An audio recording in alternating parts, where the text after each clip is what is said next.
All right, and we're live. I was going to do an intro, but I'm not going to. Oh, come on. Come on, be pro about it. What's going on, YouTube? This is an intro. Oops. I was going to do an intro, but I'm not going to. Forgot to get my other speakers, sorry. Anyway, we're live. Howdy, howdy, everybody. And I see Charles is here. I don't even see the chat yet. And Neither do JDS I. says, hi, friends. You know, I wish this camera could zoom out just a little bit. Now I can see it. Hey, what's up, Charles? JDS? Charles is here. Oh, okay. I thought that was me. No, that's me repeating here now. All of us in order. It doesn't want to shut off the volume on the computer. Hey, Jared, and hey, Anthony, and JDS says, hi, Charles. So, cool. What's going on, everybody? There we go. I think I muted it. We shall find out shortly.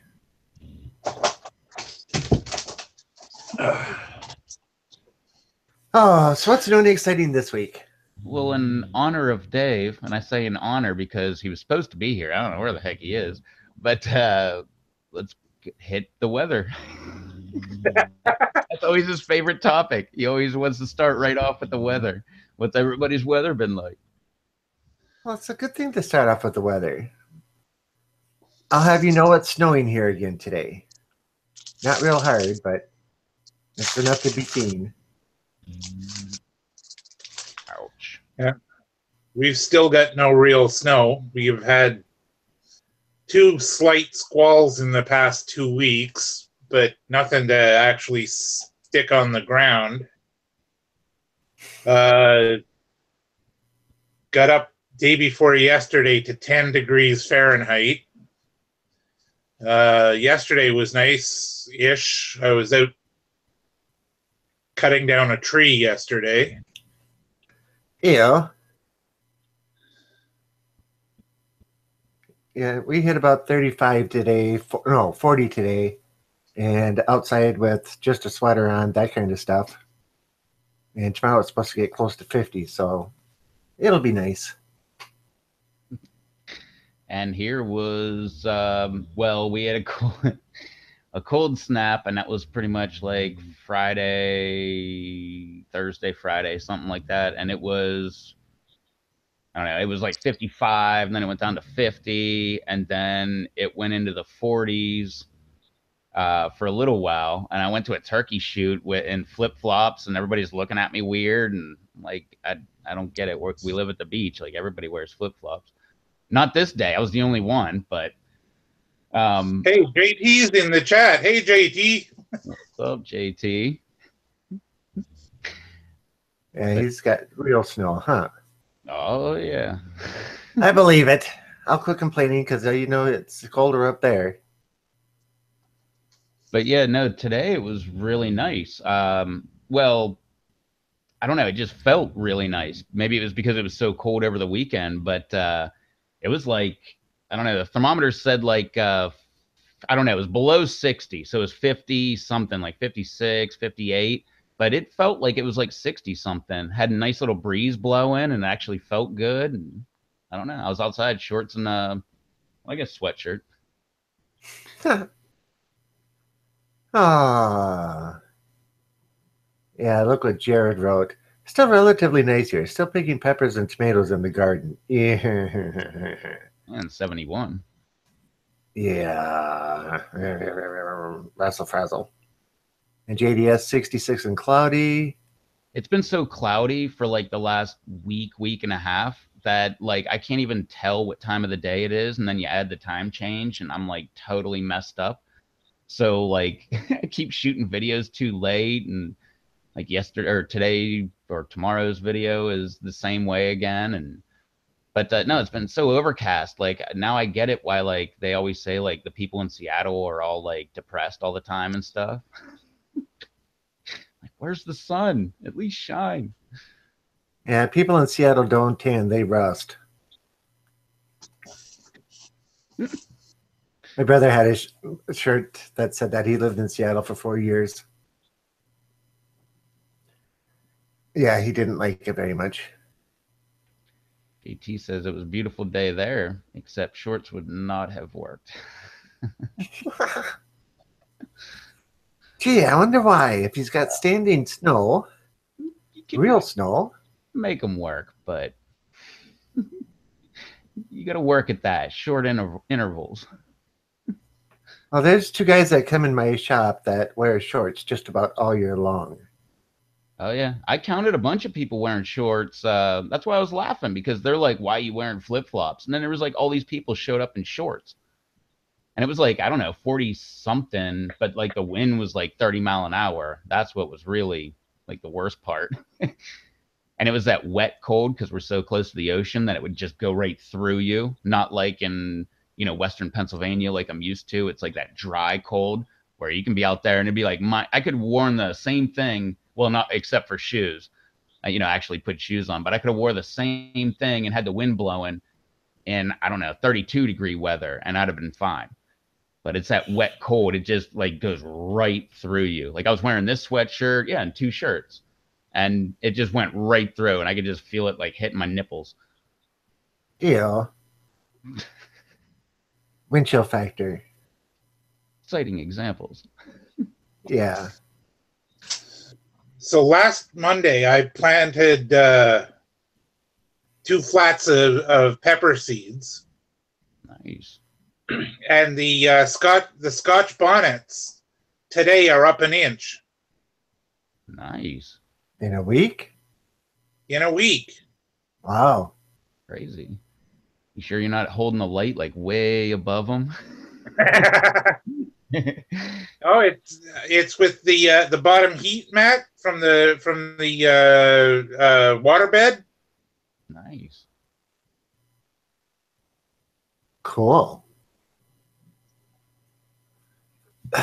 My little grow room that I use for starters has got a 4 bulb light fixture in it with 4-foot bulbs in it. And the heat of it keeps it right about 81 to 83 degrees. So I don't normally use heat mats all that much. Nice.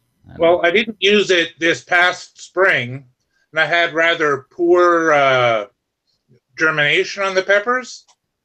But I used it the spring before and had excellent germination. So I'm tending to think it helps. Huh. I've got 18 lemon drops started, 8 others that are mixed. And so 4 different other ones that are mixed, and all but like 4 of them have come up. So I'm rather pleased. The 4 that didn't come up, I replanted or put new seeds in. So let's see what happens in a week or so here. I haven't even got around to plant yet. Huh. I'm still harvesting.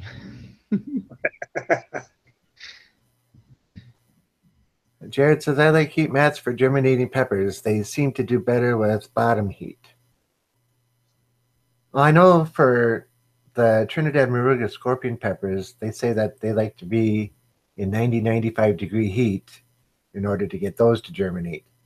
Oh, a lot of the super hots, like the Reapers, will say that about, and the Trinis, and what else did I hear that about? Like the Primos and Jay's Peach, and I don't know. I just took it as like pretty much if you're doing super hots, use heat mat. I just put the can on top of the cooler, and the heat that was coming up the back of it was more than enough.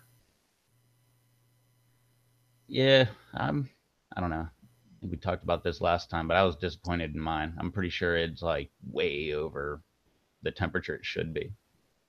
Pretty sure that thing's like up in the hundreds, like 100, 105 or something like that. Hmm. Jared, if you're going to go for an aftermarket thermostat anyway, you could probably get away with picking up a couple of waterbed heaters at the junk shop or the charity shop.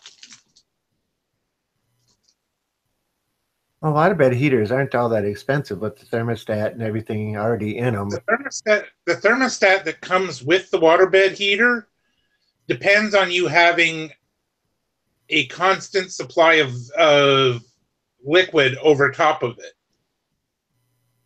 Right? So I actually melted a bunch of my trays the year before last. Gotcha.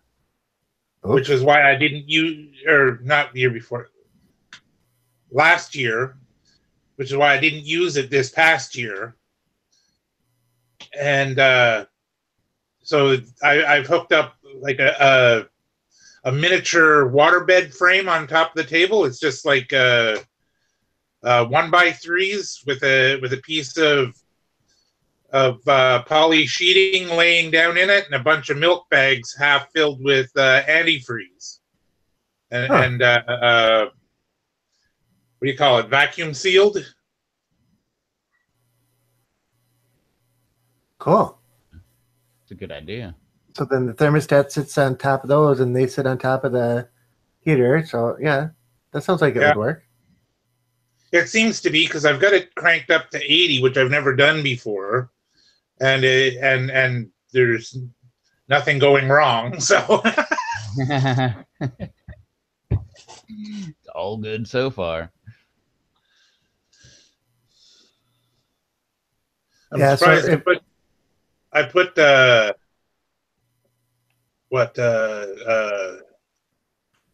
two pots with 6 little tiny nubs of ginger in each in the kitchen window the same day I started the seeds, and I've got at least 3 ginger sprouts that are up 3 inches. Cool. And that's just sitting in the window above the kitchen sink. Nice. Yeah, doesn't ginger take over a year or so to get to harvestable size? Yeah, it takes the full of a year, yeah. That's one of the reasons why it's so expensive. And same with, man, it was another thing, but ginseng was one of them. You got to plant that. Like it's got to be. Ginseng takes like 5 years to get that harvestable size. Yeah, my buddy was trying to get me to do it on my back hill because it's perfect. It's like east or west. I forget which way. I think it was west facing. Like I have that. It's a sandy hill. Blah blah blah. Like all the conditions were perfect, and he was like, "You should do it." And I was like, "No way, man! It takes 5 years. Like, I don't have that kind of time. I don't know what's gonna happen, between that time and everything." And here we are, like 5 years later, and I'm thinking, man, that would have been pretty cool. Since you mentioned that, I looked up the American ginseng, and it's like, hey, I've got that growing here. Nice. Growing wild in behind my goose pen. I can't remember what it was. I don't think it was the ginseng. I think that goes for like a bunch of money per ounce or whatever of the root. But there was another root, and I can't remember what that one was, but that was the one. It was like $500 per ounce or per whatever.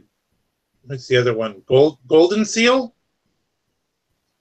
Maybe that was it. I can't remember. It was one of the ones where you hear like health whatever people talking about it, and then like you hear it on its own, and you're like, oh, it's a real thing. The other one that everybody's been talking about recently is turmeric. No, I have heard that about turmeric, but I didn't know it was that high. No, it's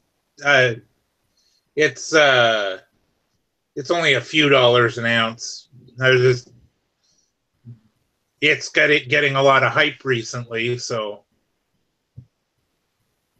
No, the one I'm thinking of was like $500 an ounce because it was like, hey, like he was even like, let's go halvesies on this. Like, I'll throw down some money and we're gonna like go in pretty hardcore, whatever your hill can take, and let's just like, you know, get a good crop of it going and make a return.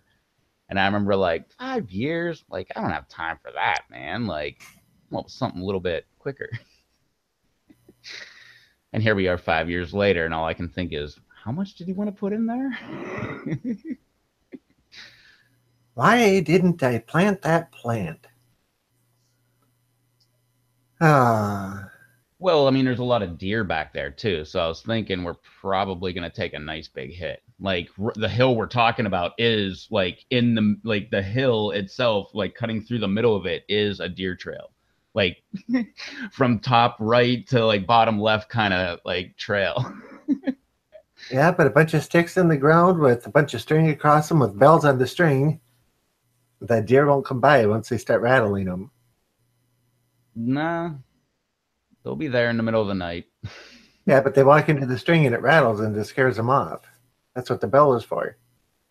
Nah, they're not very scarable unless you're an actual human. Then you'll never see them.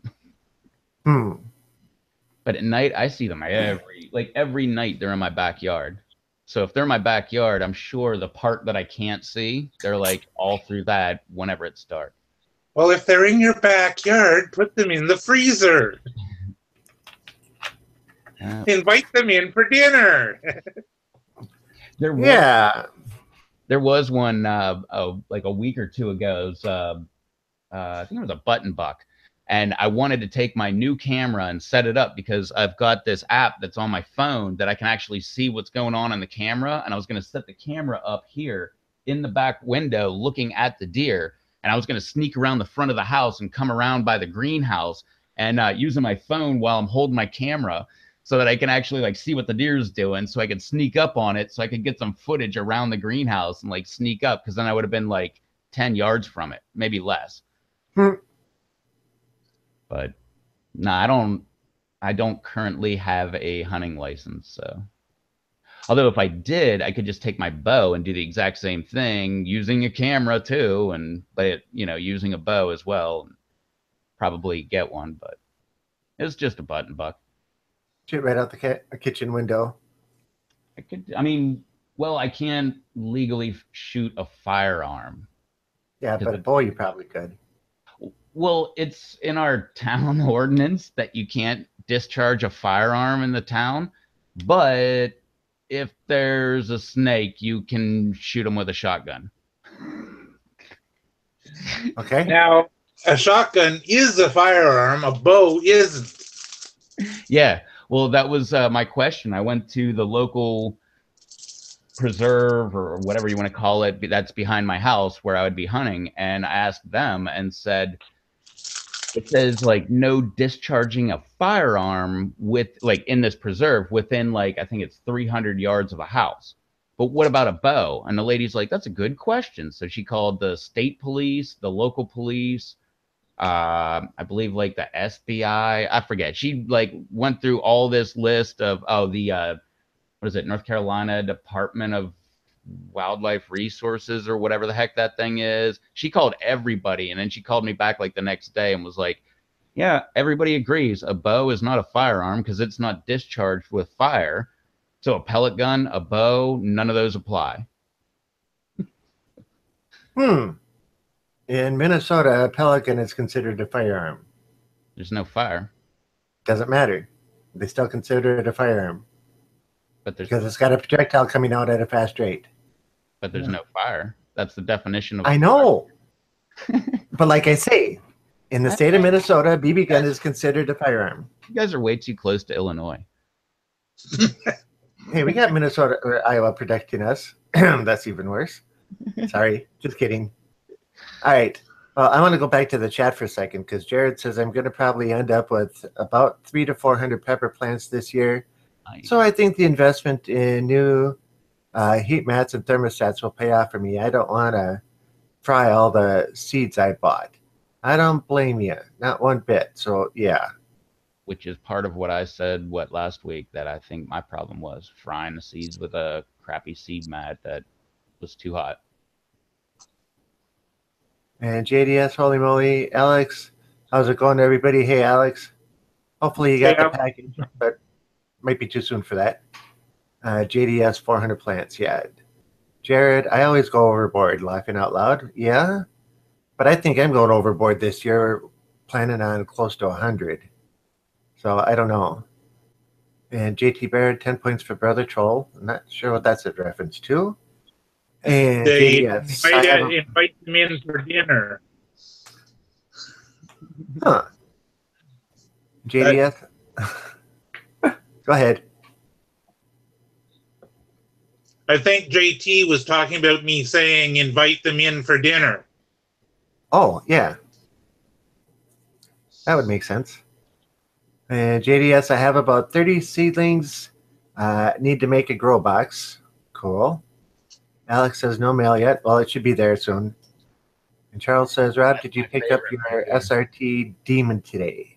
No, I just have my SRT8 is just fine with me. Thank you very much. might get something goes after its enhancements have been done. So yeah, it's plenty fast. But it's not 808 horsepower fast. But 550 is quite nice. Oh man, at least throw like a supercharger on that or something. Yeah. I was gonna say turbo it, but nah, something like that. You gotta do a supercharger. Well, I can't remember the name of the company in California. Will do a dual turbo system that'll bring it up to like 800 and something or 780. Hey, Susan. What's going on, Susan, with the wrench?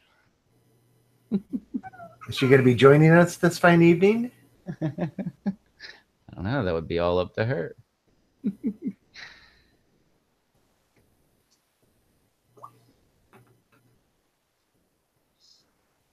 As we sit and watch this chat for an answer from her. Oh, but 300 to 400 plants. I don't know where Dave is. I meant to text him about 15 minutes ago and just still haven't done that. I sent him a message. I called you Susan with a wrench. There was nothing about that saying wench. No. There was an N in there. Right, there was an R in there. R. Whatever. Yeah, there's definitely an N, but Yeah, so got it. The debatable part is the R. Yeah.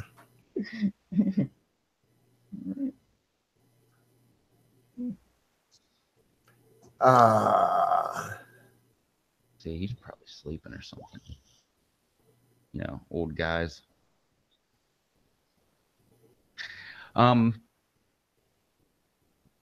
There was a couple YouTube questions I was going to ask you guys.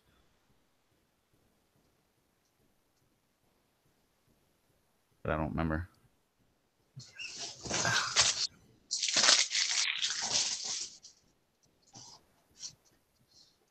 Should have written them down. I probably did. That's a funny story. My buddy was talking to me, and he's like, "You really need to like write things down more, just like thoughts, ideas, just stuff like that, and you know, just for a creative side, you know, you should just write like anything you're thinking, just write it down and everything, and you know, then you'll have a reference to go back on." And he's giving me all these like great, you know, points and stuff. So I'm like, okay. So I don't do it. And then one late night, I'm like, all right, fine. I'm going to go ahead and like write down some ideas. And I remember I wrote at least one, and I thought I wrote like 3 or 4. And I was like, man, I think I've got like a bunch of new video ideas that are really going to be like good ideas. Then I wake up and in the backyard, I've got the one boat from the Will It Float. It's in the swamp. And I look at what I wrote, and the only thing I have is boat versus tree. And it was all, my whole idea was cutting down that tree and seeing if it'll hit the boat or not. And if it does, if the boat survives. Man, maybe I shouldn't write things down. It's a big tree too. It's like at least 40 feet tall. Well, no, I'll say 30, 35. But it's That's still big. big. I mean, that thing's like this big around. 40 feet tall. That's a small tree for up here. That's why I had to like back it off. I'm like, well, I mean, it's big for here, I guess, but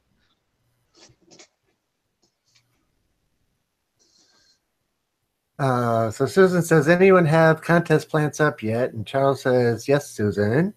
Jared says, I fell asleep early last Monday. I'm older than Dave. Haha. Well, yeah. Well, Jared, I'm older than Dave is too. So there. And Susan says, nice, Charles. I My am too. SB came up. Huh?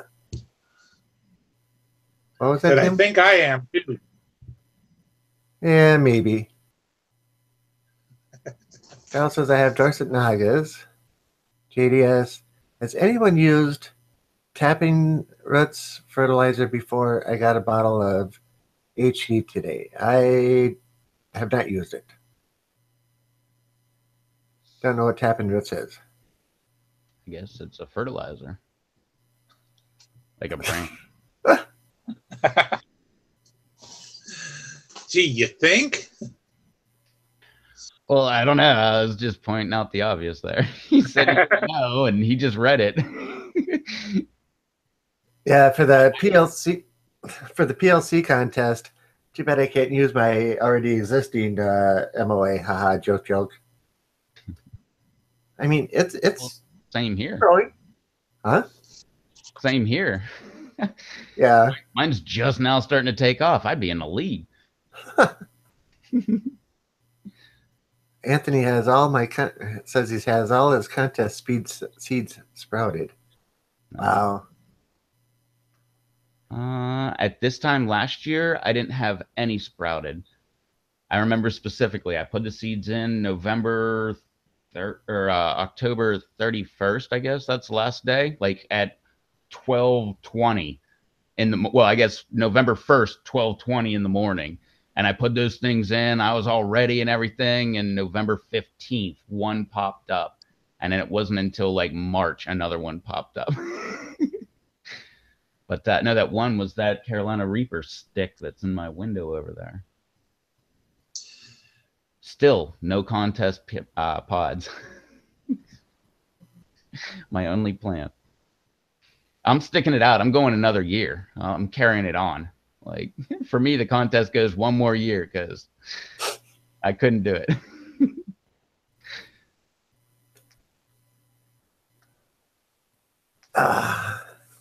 I'm still learning how to grow them. So, yeah, entering a contest, unless it was ahi lemon drops, but oh no, man! Last year was my first year. I entered contest last year, and I think it was in the year before. I was late in the year before, but I was like, as soon as I started growing peppers, I'm like, I'm in. I haven't even come close to posting how many pods I actually produced off of them yet, but which none of the contests I've released that. Mainly because I really don't know. It's a low number, but yeah. Well, with some of the people in the southern areas and how much better they seem to grow down there and how much longer they have to grow them outside. Yes, northern people, yeah. But I'm just teasing because I know Mr. Bear is going to get in there and say something about it. Yeah, we're all south of JT. Yeah, I almost said TJ and I got confused. TJ Bear. Same the once I started, well, I'll stay indoors until spring, so I can't do much more. Well, today I brought a partial bag of potting soil home to start my To start thawing out in the kitchen before you can start using it. Yeah, but that's beside the point.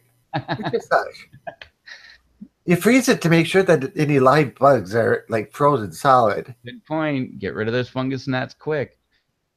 Fungus gnats, the larvae will survive the cold, so You gotta take and put it in the let it thaw out and put it in the microwave, and that'll kill it off. I've heard But boiling it or freezing it, and I've never tried either, and I've got fungus gnats every time. I've only had fungus gnats the one time. And yes, you JT. Uh, but yeah, I didn't have any bugs in the shop until that guy brought the or the lemon drop plant in, and we think that's where the infestation started from. I had spider mites one time, but I sprayed once and they were gone. They never came back. Fungus gnats, I never had. I mean, they were there and they bothered me, but I never had a problem with them.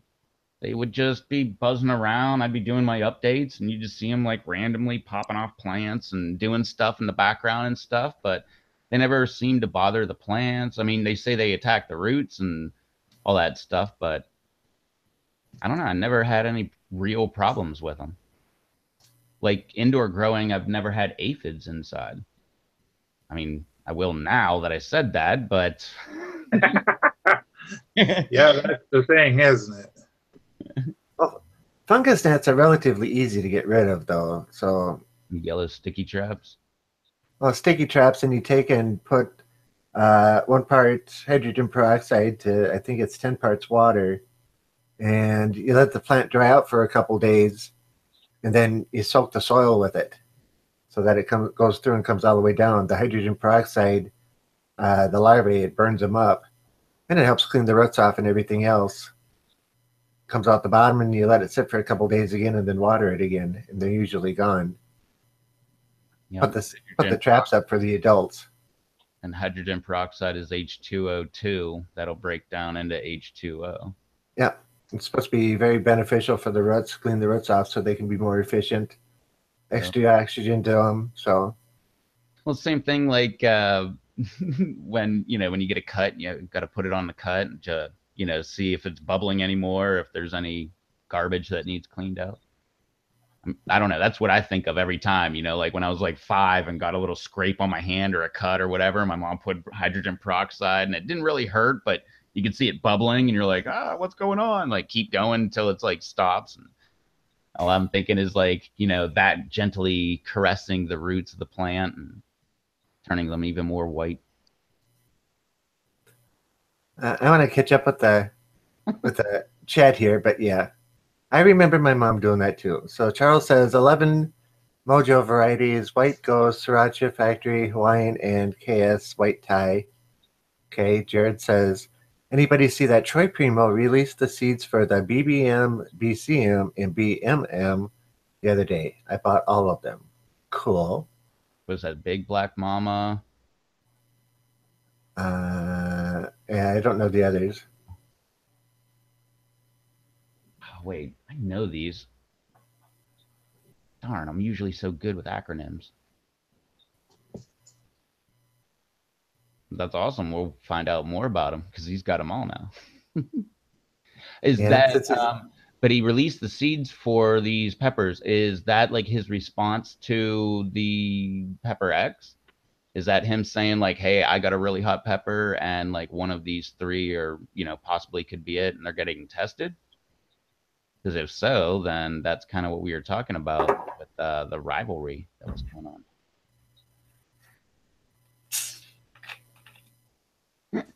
Don't know, but maybe Jared will tell us what the acronyms are for because I don't remember either. And Susan goes on to say, or says, sorry, JT Bear, it was a joke. Those guys probably don't remember. And I do remember. I swapped your initials on purpose because the guys thought you might be on with a different name. Yeah, I remember you doing that. That's what got me confused. Now I'm still confused about it. So it's all your fault. I only got aphids once when I was hardening my plants outside. I've had them outside a lot. And that's when you get to go on Amazon and buy like 5,000 ladybugs and let them go. And which I believe, YouTube update of all the videos that got demonetized. I believe that's one of the last ones to come back. when I released 5,000 ladybugs live on a Periscope video. I called it Double Fist and Cameras, so I'm sure there's some kind of reference in there that YouTube doesn't like. But I had my regular camera in one hand and my phone in the other hand, and I was live periscoping while I was doing a YouTube video at the same time, releasing all these ladybugs in the dark. Hopefully they got rid of the aphids. Charles says I only got aphids once when I was hardening my plants outside. Yeah, when I start hardening, I keep them in a separate area from the rest of my plants. They can all be together if they're bug free. But once they start getting hardened, they go into a different area. They don't come into the actual house proper. They come into the mudroom in the back. So I keep them segregated like that. I don't know if the aphids like pak choi or lettuce, but I keep those separate from the pepper plants too. JT Bear says, LOL, it's all good. Jared, Primo's peppers are Big Black Mama, Big Caramel Mama, and Big Mustard Mama. Okay. JT says, no aphids issues outside. They prefer it in the house. That's because that's where it's warm. Yeah. Susan says, haha, I guess you had to be there. Yep. I was there. I remember it. See, that's what Susan says. Aphids like it inside where it's warm. Yeah. Well, every once in a while, when Devin works in the morning, so before he takes and opens the shop up, he goes through and checks the plants, and the MOA found a couple aphids on there, and instead of just killing them off, he's resorted to just taking whatever branch they're on and just cutting it and throwing it. They go right out in the freezing cold.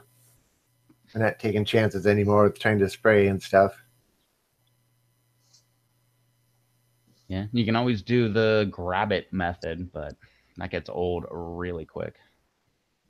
Yeah, you don't find any larvae. You only find the adults. Yeah.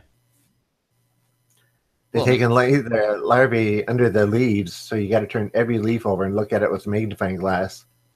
Yeah, but that's they have a big cage. Makes you feel better for like 4 days.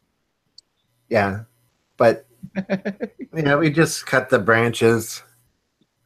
They normally go after the fresher branches, the more succulent little flowers. So when you cut the branch, it's just a little branch that goes. But most people don't realize it or don't notice it in my updates that, oh, there's a branch here missing or there's a branch there missing or, that type of stuff, because the growth is so much more than the loss. But they're getting fewer and further between, so I can live with that. Making progress in the aphid war. Yeah. I thought about doing the ladybug thing or the Japanese beetle thing, and I counted 9 Japanese beetles in the shop the other day. And I thought, well, I catch them and I go put them on a plant. And they run around all the leaves and everything else. If they find something, they stop for a little while, so you know they found something. And they just go on their way. And when they're done with the plant, they'll fly to the next one. So let's see. Jared says, you just need to spray every 5 days and make sure you get under the leaves. After a few weeks, you should have them gone. Yeah, we were doing that. For the and we'd spray, and for like 3 days, they'd be gone. On the 4th day, mass of them back again. And it was getting just nuts.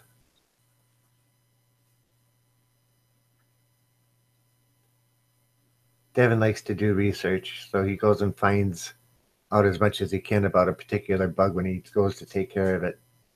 I tell you, he's a really good person to have as a friend and as a co-worker.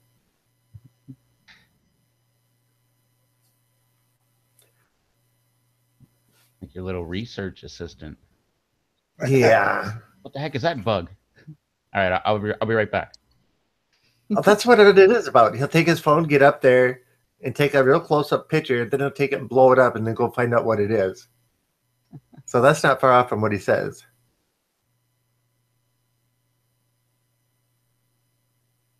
I use the hydrogen peroxide, Susan, for whiteflies. I don't remember if he did it. Actually, I think he did do it in a 1 to 10 mix and sprayed the whole plant down for the aphids. And it made them scurry away. And the next day they were back in force. So, Little Boss Man is doing it again. I'll be back in a moment.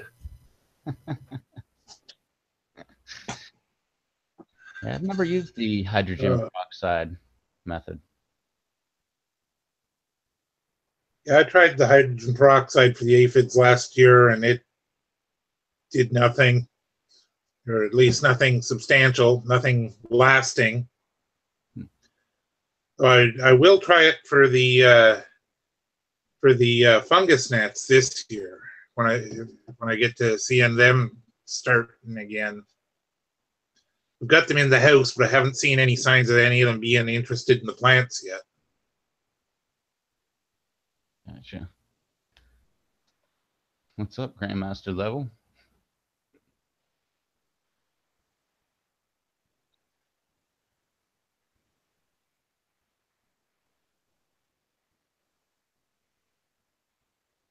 Yeah, I haven't seen it wipe them out yet either. I've seen it in all kind of things like help out, like the dishwater solution. You know, because it's soft belt or soft bodied and everything, and when you spray it on there, it dries out, and like apparently that ruptures them. But I don't know, didn't work the times I tried it. At least maybe I was using the wrong soap or whatever. Nice. What's up, Peter? Oh, here we go again. Battery is low. Let's see if I can do this without it kicking me out of Hangouts. So what is that stuff? Pyrethin? Oh, Susan, I believe you're correcting me. The rubbing alcohol and water mixed with the soap. I believe that's what I tried.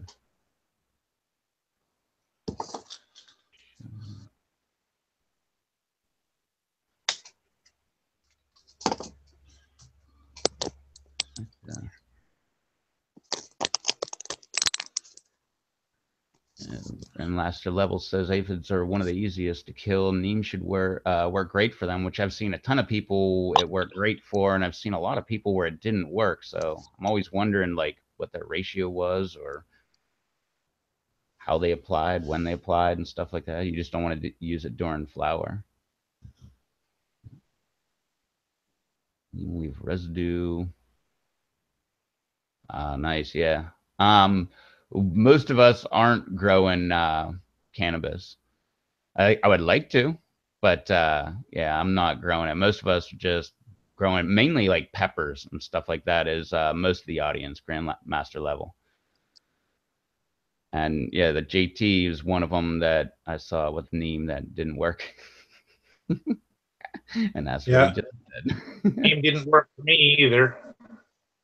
But I'm wondering if it's what Neem are you using? Like, are you using like an off-brand or like a I don't even know. I've never seen neem oil in my life, so I don't know if there is like there's got to be like a good brand of it or a good, you know, solution of it and a bad one. Like, hey, here's one, but it's like 80% watered down.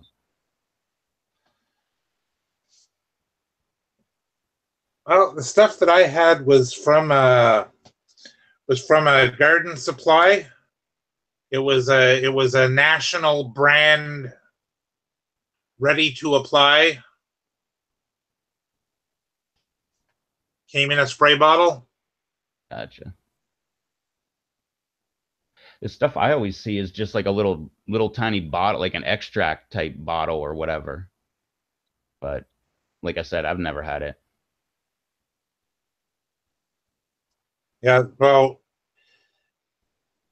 it's against the law to put anything about it being a a pest control product on it in Canada now. So you can still buy it in not restaurants, Indian supermarkets, because they use it as cooking oil. Never heard of that.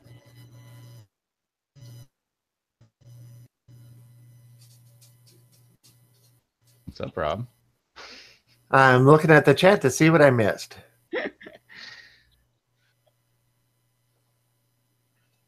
Okay. Yeah, Grandmaster, go check out if neem oil works for you, however you're using it. If you go check out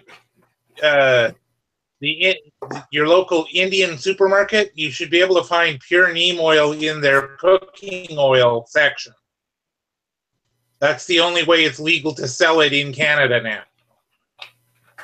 It's not the oil that's illegal, it's the advertising it as a pesticide. What about like pesticides with tons of chemicals that you can't pronounce in them? Yeah. Oh, if it's a pesticide and it has not been extensively tested to prove that it is safe on humans and animals, it is against the law to sell it in Canada unless you have a license for dangerous products.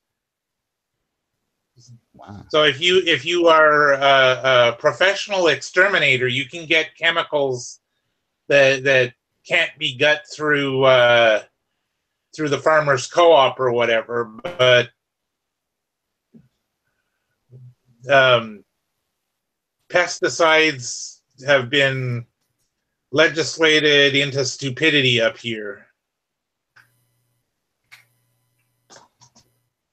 Captain Jack's dead bug. I've never heard that, but that sounds like it would work. I'm a Billy Joel fan. Remember that song, Captain Jack? Maybe not. Jack?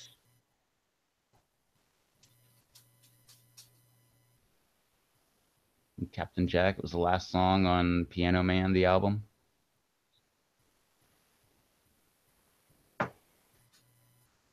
Drawing a blank. Oh, I could sing it for you if you want, but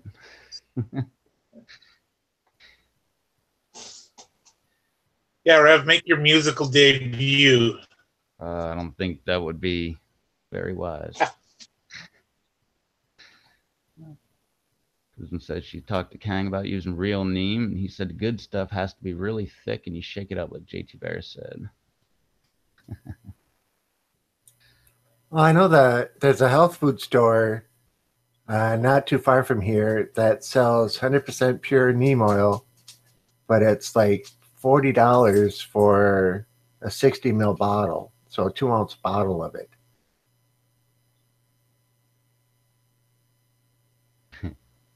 If you look in the bottom corner of the camera when Rob talks to the right side of the screen, you can see his dog. See my dog? Mm-hmm. Yep. See? I talked. You gotta talk. Okay, so there he is standing there up on his perch looking at me. Where am I? There's his head right there.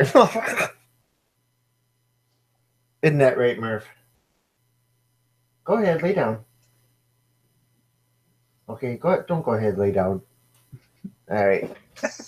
Like I say, he's the boss, not me.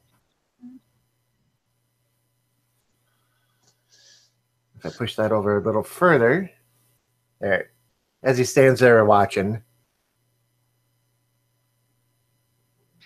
But that was just for the chat. So while Rob's talking, you can just watch his dog in the background. Like, what's that thing doing now? It's staring him down. Well, if you want, I can take and focus more on him. Make it the dog cam. That's about as good a shot as we're going to get. And of course, he lays down so you can just barely see, so not much to look at except his back legs, I guess. So what is neem?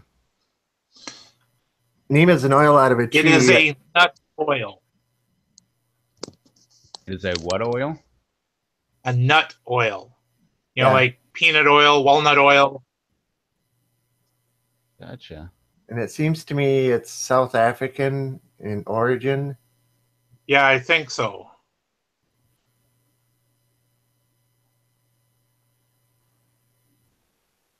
So Max. I guess that's a neem. I haven't heard of that one.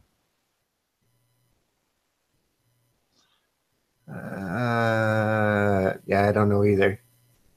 As a mite, I've used that. Oh, wait, have I? Yeah. Yeah, because that's rock dust.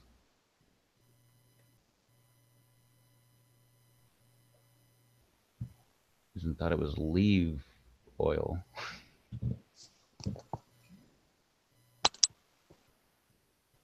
Yeah, Tim's having issues. His phone was dying, so his probably turned off to save battery.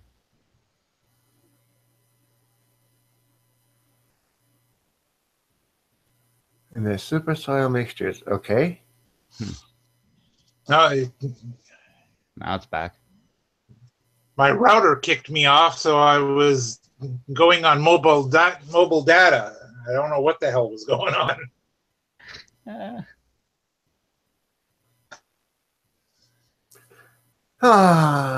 What's Azamax though? Is that a neem?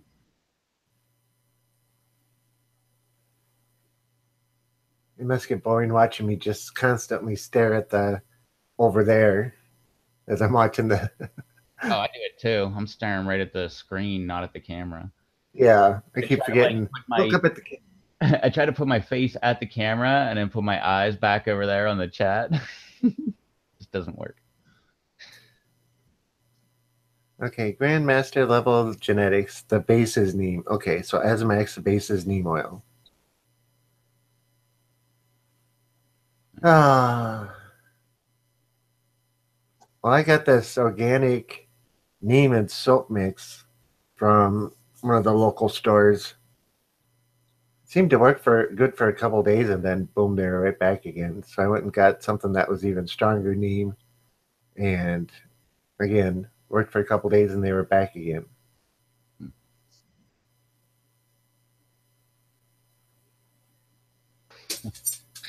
What's up, Killacorn? Yeah, I'm not going to say that part on the yeah. That's his tagline. Yeah. Actually, I believe the chat can read it, but I'm not going to say it.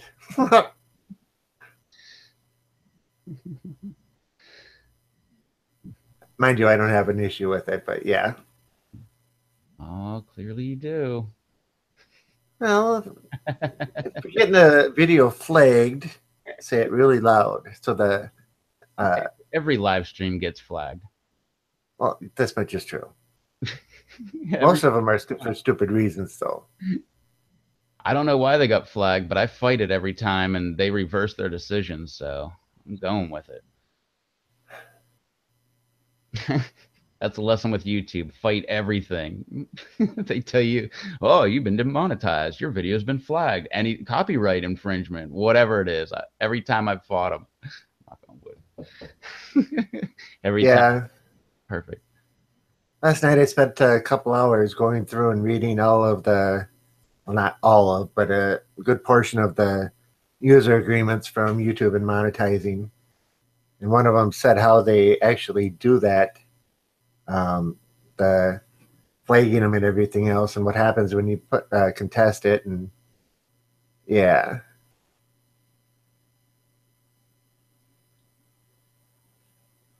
Not interesting reading. Okay. Yeah. As long as you're not making oil, you're fine. Okay. Which is why he lost his you don't have to get rid of that, Susan. But But no, that's why he lost his. Well, he says it in the next thing, but that's why he lost his streaming for 3 months. So he's been doing. I don't know exactly how he's been doing his streaming, but I keep seeing videos where you want to see my streaming, click here. Hasn't run him out, but I hate when they mess with stuff like that.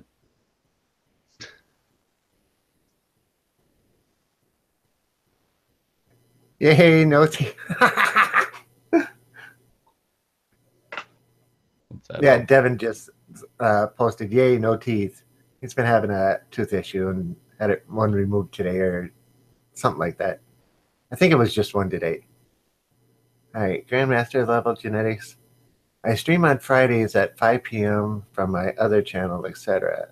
But if you subscribe to this channel, he puts up a video saying where you can link to the live stream, usually every Friday. Okay.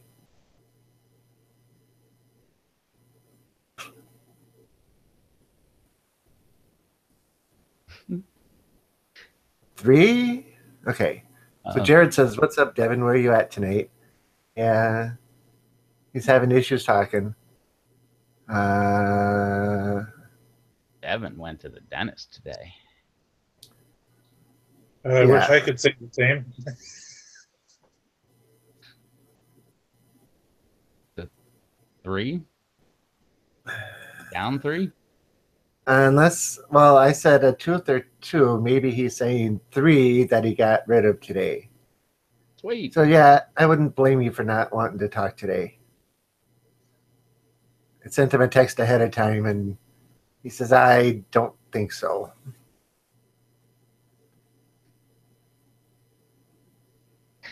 That would be hilarious, Killicorn.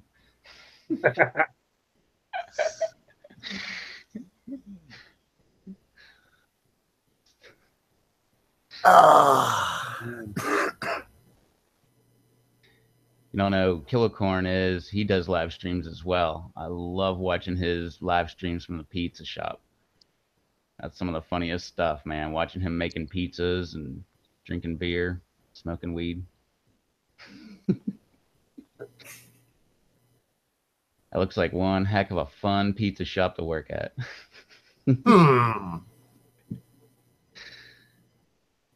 I worked at a pizza shop. Nothing like that. They give you a free beer, but you had to be off the clock outside, like shirt off, like. Oh,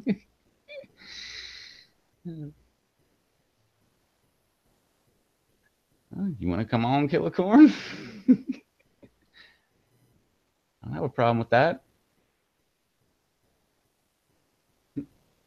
Yeah, Grandmaster level. You'll love Killicorn. He's funny.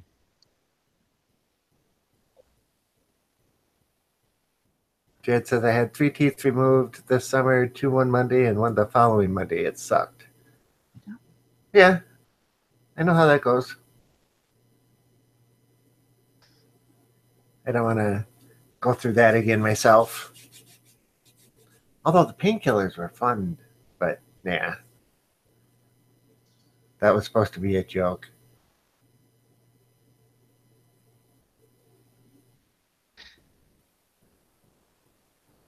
Oh, man. See, I have a 2-liter Pepsi. Would I try the new limited salted caramel Pepsi? Haven't heard of it. I haven't heard of that either. That actually sounds interesting. I'm at the pizza shop right now. Let me drink a beer with you and smoke a cigarette.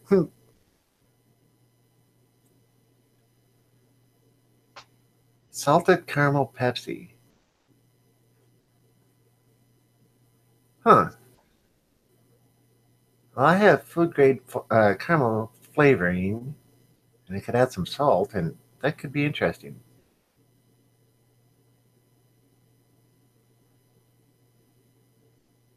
Yeah. Devin had 5 total this year, 2 upper, 1 visit, and 3 lower today. Not good, not good. So Costco has a sale on these 4-foot LED lights that fit into fluorescent shop lights. Got a few to check out. Susan, what's the light rating on them? You know, the K number, like 4500K, 6500K. Let's see. Haha, me. The painkillers were cool, but I have better stuff. It's organic. We'll just leave it at that. 4100K are a little bit on the red side as far as the lights go. Yeah. 55 to 61 is my preference. Yeah, see, I like the 6500K because it's right in the center, and it's most simulates natural sunlight. Once you start getting over 66, 68, 70, you're getting into the blue spectrum. Yeah, cool white is on the red side. Gotcha. Kilocorn, I typed in your name. It's not popping up. So if you can give me the email address linked with your account, that whatever you're talking to through Google Hangouts, whatever email you signed up with, then I can link you in. Said he's at the pizza shop. Everybody loves pizza. Yeah, see, like Jared says, Susan, I didn't have good luck with those LED lights as grow lights this year. I did better with daylight spectrum fluorescence. Yeah, the Sylvania 6500s are what I have all throughout the shop and in my my 3 grow areas right now.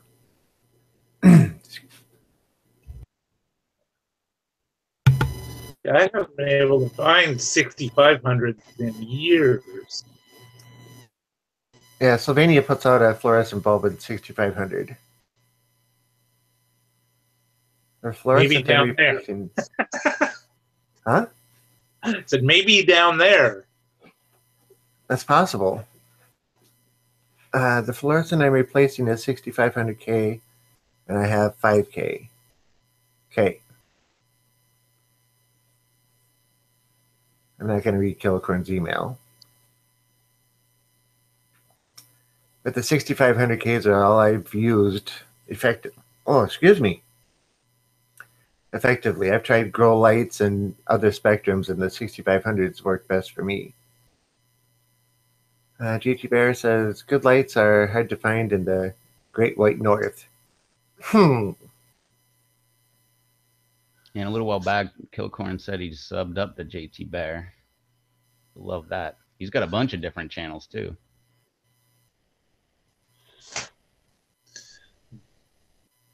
JT saying that make me want to go cuckoo.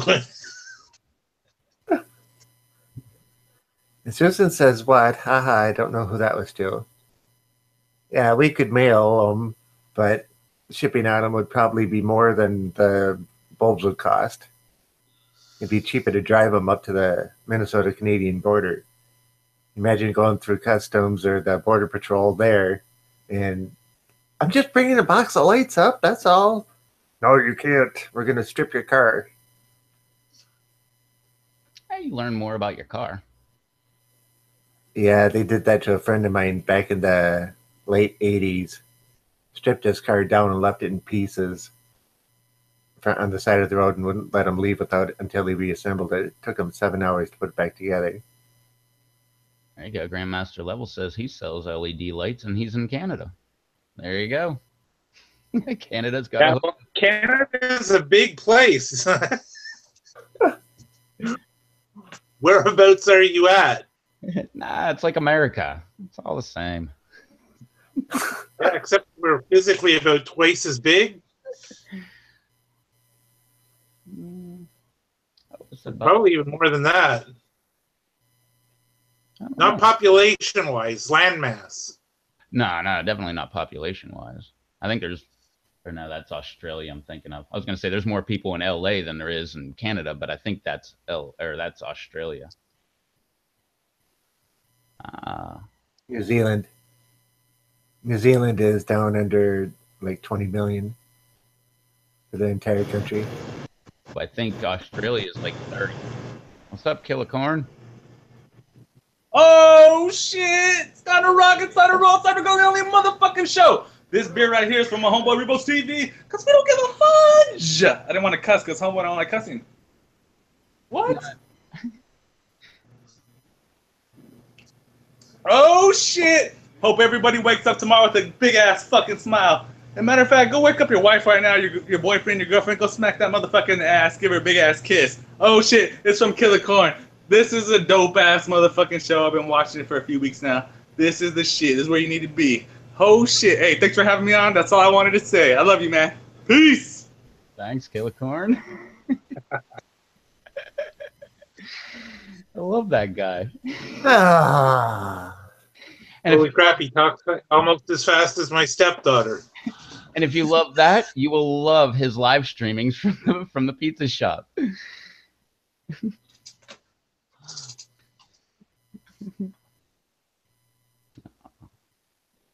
Well, hopefully Susan didn't take off yet because we were having an interesting conversation. But yeah, okay, a very energetic fellow. Okay, so I lost part of the chat here because they're still talking about the lights.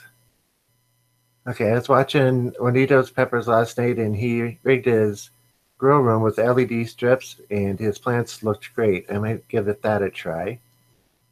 Grandmaster, I have the distribution rate in Canada for the horticulture lighting group. Cool. He's in BC. And Susan says, Jared, did you try those lights I'm talking about?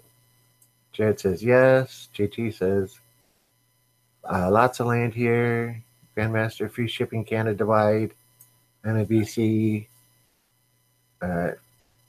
JT just left BC 2 years ago. Is in Penticton, I believe. Huh? Penticton? Okay. I ended up using them as shop lights in my garage. They have nice bright white light. You didn't like them for seedlings or total plant growth? I would try to spell it for you, but Okay, very energetic fellow, Killicorn. Okay, Jared, my plants seemed to decline overall with the LEDs.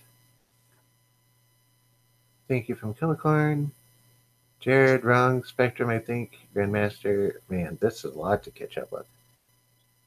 Did you increase your temperature range? JT, I've been liking those marsh hydro lights so far. Grandmaster, that's very crucial to run your rooms warmer with LED.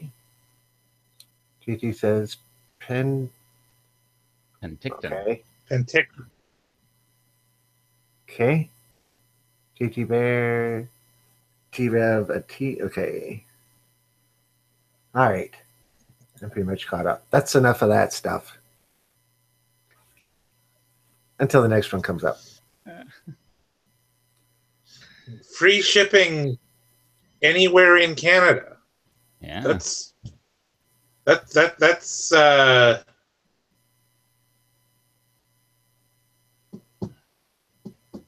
Nice to hear, huh? yeah. Like he's only 3,000 miles away, so So, Charles, what are Viper Spectra LEDs and what's the advantage of them? And JT says, I looked at those. Jared says, those LEDs we are talking about are really grow lights. They're for replacing regular fluorescents. Aren't. Okay. So they aren't. Not really. Okay. Yeah, that's enough of that. Well, the thing is with LEDs, I love LED lights, but they just seem to burn out a lot sooner than they're supposed to. yeah. But the LED lights? Yeah. I've really had no problems with any LEDs at all. Like when JT switched his LEDs when he moved from Penticton, But when he moved and he went to Manitoba, like he changed out a bunch of the lights in the house for LEDs, and I was like, man, what a great idea! Like I had regular 60-watt bulbs around here, or a few of those CFLs, and I hate those CFLs. They just mess Oh, with my CFL migraines. yeah, they mess with my eyes and like make me feel tired. I don't know if they give me a migraine, but when he did that, I changed out all of these lights around here, all LEDs. I've got LED grow light in the kitchen window that's been going good. The other one, the LED driver went out, and that was the only problem I've had. You mainlining Pepsi over there? JT says, wait, how many different Pepsi do you have on the go? Well, I only drink out of one, but I use the other one to fill this one up. And I filled it up just before the stream, or I added some just before the stream started, and I didn't go put that bottle back in the fridge. Okay, not one burnt out yet, haha. And Charles says mine are grow lights. Because, Rev, don't you have a couple of grow lights, LED lights? Well, that's what I was What's the bad story? I had two, but one, the LED driver burned out in it like the first week I used it, but the other one's been going strong in my kitchen window ever since. But that's it. Then So why does that light need a driver, Rev? why does it need it? Yeah, it's LEDs are straight DC voltage.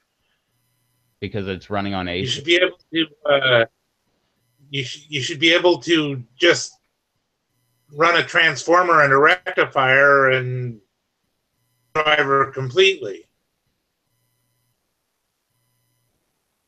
I guess I could. What is it? Wait, yeah, output 24 to 50 or 24 to 45 volts, 300 milliamps, plus or minus 15% or 5%. 24 to what? It's an input 85 to 265 volts, output 24 to 45 volts, with 300 milliamps plus or minus 5%.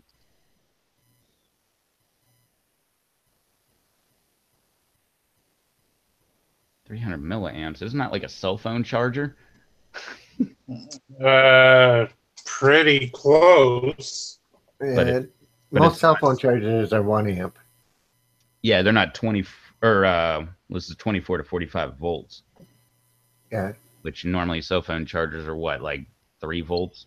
Maybe. Well, it depends on the individual model. Cell phone chargers are 5 volts. Oh. Any of the newer ones that are on one of the modified USB cables. But yeah, this one is 400 milliamps.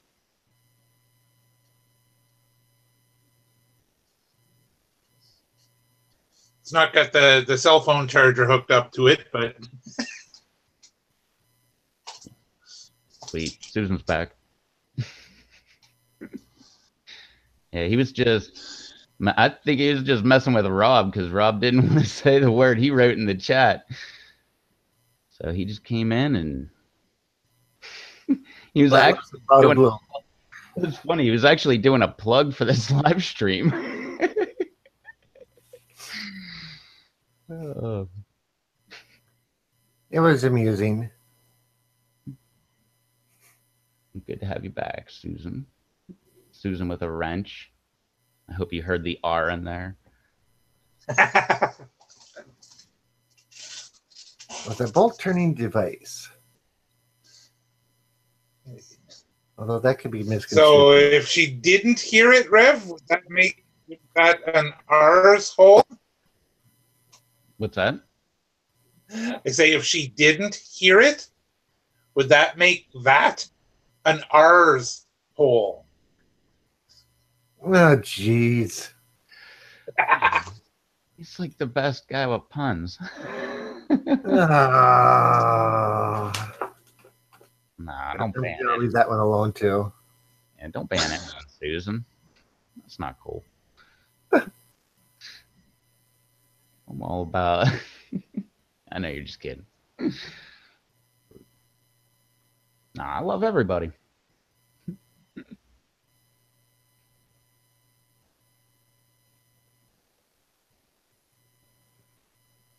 So back to the LED lights. You know, so many people talk them up and so many people talk them down. You know, the big thing against them is their expenses.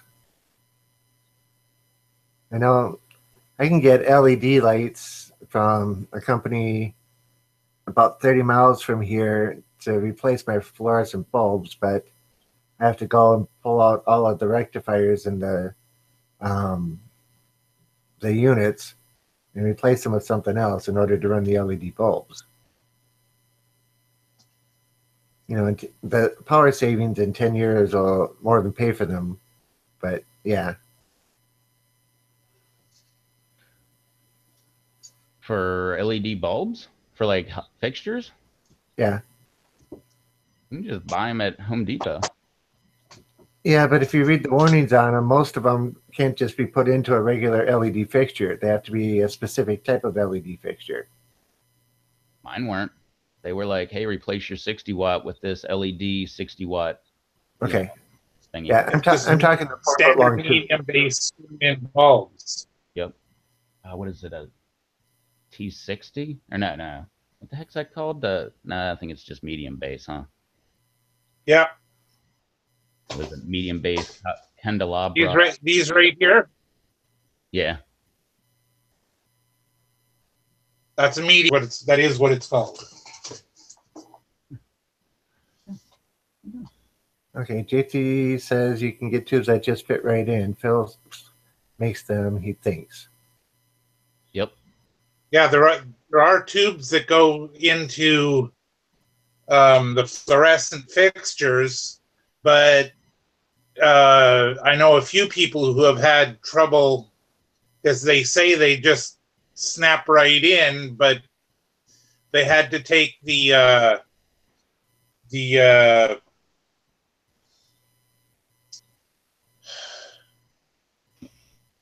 I want to say the igniter coil, and that's not right. The Ballast resistor. the ballast out of the fluorescent fixtures for the LED tubes to work. Oh, my Yeah, bad. see, that's what I was told. I said whatever before, but yeah, it's the ballast that has to be taken out because they send too much power through them and fry them as soon as you flip the switch on. Mine just snapped right in. All right, well, it's something new to me then. Oh, there are ones that just snap right in, but there's also ones that you have to remove the ballast first. And the problem is some of the ones that you have to remove the ballast first say you don't have to. Susan says hers are already rigged and ready to go. So what kind of power consumption are you talking versus mine are either 35 or 40 watt bulbs versus one of those? What kind of wattage are they pushing? I don't know, but I know I was using a 60 watt or, 60 watt, 75 watt, 100, whatever traditional regular light bulb that you have in your house.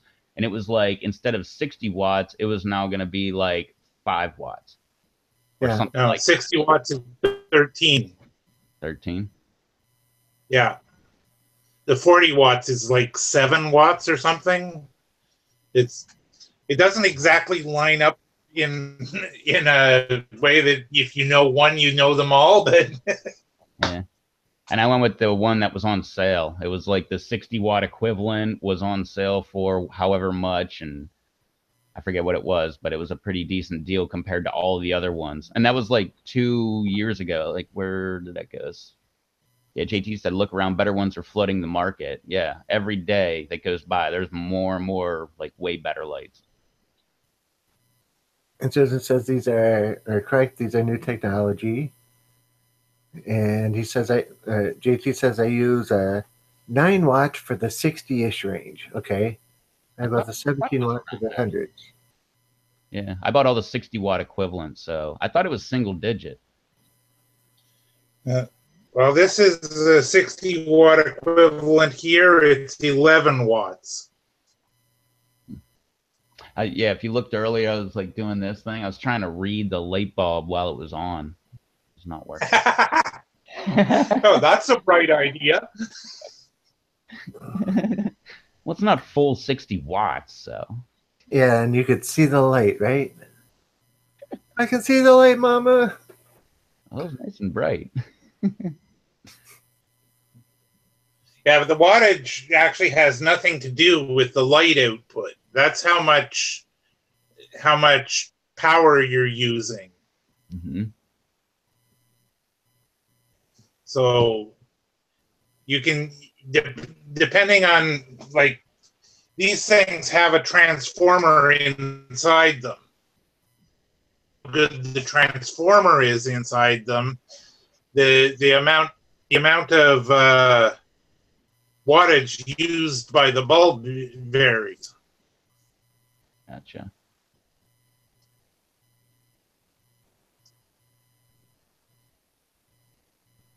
Yeah, the panel size of the actual LED and the number of panels inside the bulb has an effect on that too. You know, I'm Yeah. just going by what's in my truck. I got panels that are 6x8, mini small LEDs, and I use 3 of those for my dome light, and it lights it up like daylight in there. Not mine. It's blue. Blue. Yeah. And When still, it's the right way around. I changed that like 2 months ago, and still to this day, every time I open up the door, I'm like, whoa, all right, blue. Freaks me out every single time. I'll be driving it, like get all the way home, and it's like just getting dark and stuff, and I'll go to get out of the truck, and I'll open up the door, and I'm like, what the heck? Like I think there's cops behind me or something, but no, it's just super blue lights.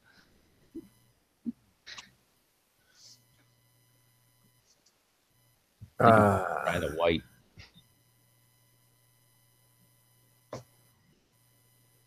Well, Susan, I was just curious about when people take and put in LEDs, there's usually a lot less wattage to them. So it's a power savings over the fluorescence. The color is actually done by the amount of power that's sent into the LED because they can be changed, or a lot of them can. Yeah, watts, like JT Bear says, watts are just power, the amount of power that it takes to run it. Yeah. And Susan will keep And us posted on then, how they do. I set them up last night. Cool. Yeah, color and lumens matter.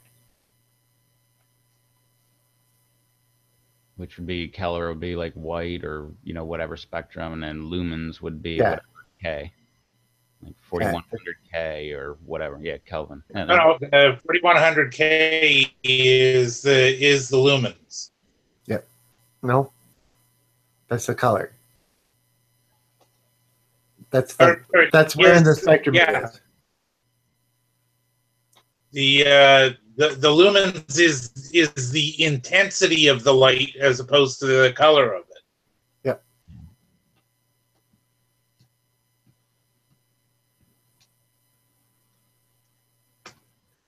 Yeah, you take and look for like HID lights and kit form for a vehicle.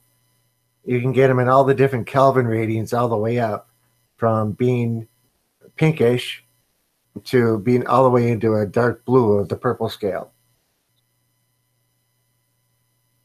Or dark blue of the blue scale, however you want to look at it.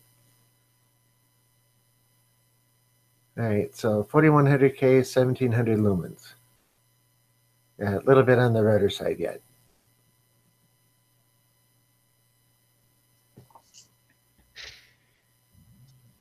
Yeah, I haven't got that much into grow lights. I got them and they were like, hey, it's red and blue, right? Something like Yep. that.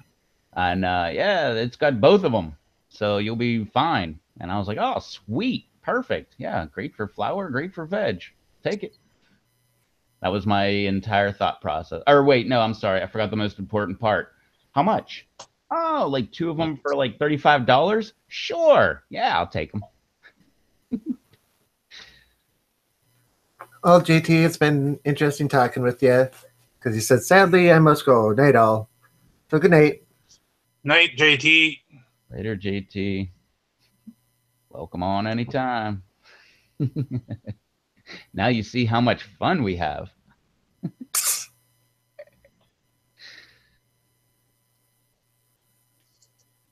Well, my seedling starting area. Wait, Susan says they seem just as brighter than the fluorescent. Okay. My seedling starting area is about 2.5 feet by about 4 feet and about 5 feet tall. Yeah, about that. I have mylar all the way around it and four fluorescent bulbs on a chain that I can take and lower and raise inside, and seems to do all right for me. That's, you said 5 feet tall? Yeah. I think mine's like 4 or 3.5, but about everything else about the same. Yeah, it used to be an aquarium stand, and it basically the aquarium's gone, but I still have the stand. So I used PVC and made a frame around it, put the mylar up and on top of it, made the top of it big enough to put the um, fluorescent bulbs in, and wrapped it in mylar, and it works pretty well. Keeps it at, well, I think right now it's probably 81, 83 degrees in there, which isn't so bad. With my fluorescent lights, when I had it in a little tent type area, that thing was keeping pretty warm. I could just put my seed trays right on top of the lights, and they would just start popping up like crazy. That being said, last year when I had all those failures, I did that again, and they did not pop up. Yeah, I remember those videos. Yeah, Egg cartons and starter things, and yeah. Yeah, and the year before that was double-decker grow room and stuff, where I actually had 2 lights, and then I had wood over top of them, and then I'd have more plants on there and another set of lights above it. Those were the days. A little over a week ago, I started my pak choi for my hydroponics, and they're probably about an inch tall right now. So another week or so, they'll be ready. Went through and cleaned out all the pots yesterday, and put those somewhat in line to where they're going to go. So another week or two, and I'll have a video out on how that whole thing stands up. Nice.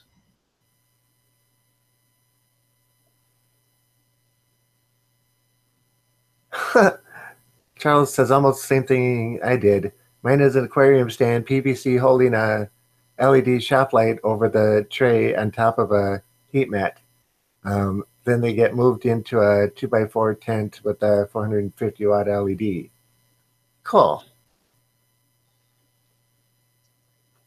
My starters generally will stay in there until I start hardening them off. But last year I didn't start until mid-February for my plants.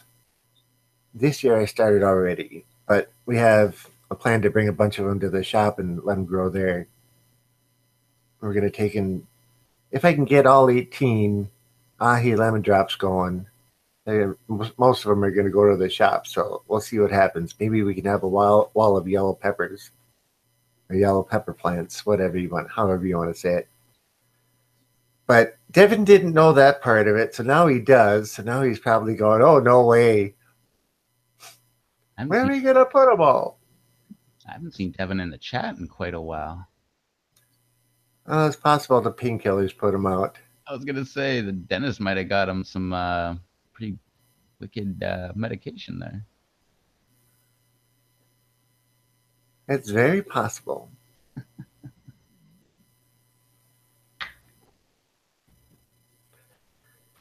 So, Mr. Rev, are you going to eat a hot pepper tonight? Nope. Mr. Tim, are you going to eat hot pepper tonight? I don't have any kind of selection. And I don't have any here at all. All I have are powders here. Oh, that'll work. Dump a bunch of that in your mouth. Yeah, my last video, that's what I did. Off of a paper towel. Yep. Try it sometime. I'm serious. Go take and put a little bit on a paper towel on the corner, bring it up and pop it in your mouth. It goes everywhere instantaneously. So you pretty much taste it all almost right away. It's fun. Alrighty then. Show us. Show us how much fun it can be. I did. Go back and watch my video. And let me correct myself. Go back and watch our video because Devin was in it too. I got to give him credit. Which was on your channel. Which is on my channel. Yeah. Last video I did. And a few people got a good laugh out of my reaction to the second one. Hey, yep. That one hit right nice and hard. That was the The Kang King's one? makes? That was Kang's? Yeah. Yeah. It's got some really good flavor to it, but that heat was just instantaneous. You know, you start tasting the flavor a bit after you got used to the heat. You could taste the flavor of it. But I'm surprised Dave sold out of that within a day or two. And then Nate's mix, he sold out of that almost immediately too. After just a couple little notices of it being out there. Wow, sweet. Yeah, it's a good thing.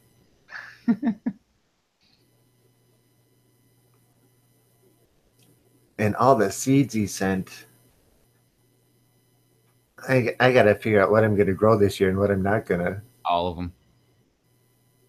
Holy shit. Did you see Brendan's last video?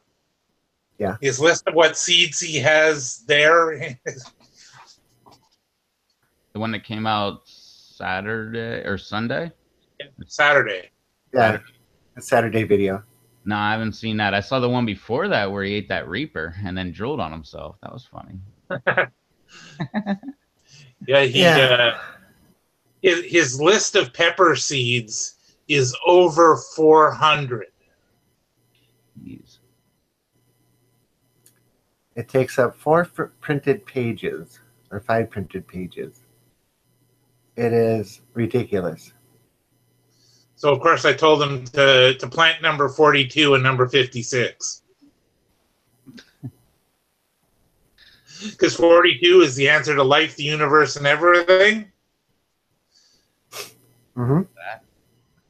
Hitchhiker's Guide to the Galaxy. Yeah. And if you remember the scene where they're in the cave playing Scrabble with the caveman,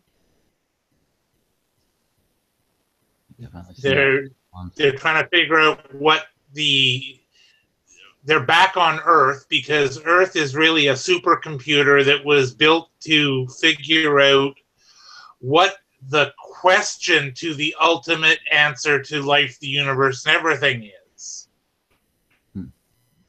The answer is 42. Yeah. Well, the cavemen are starting to die off because of some disease these aliens brought to Earth. So they try pulling random tiles from a bag of Scrabble tiles, and caveman pulls out what is 6 times 9,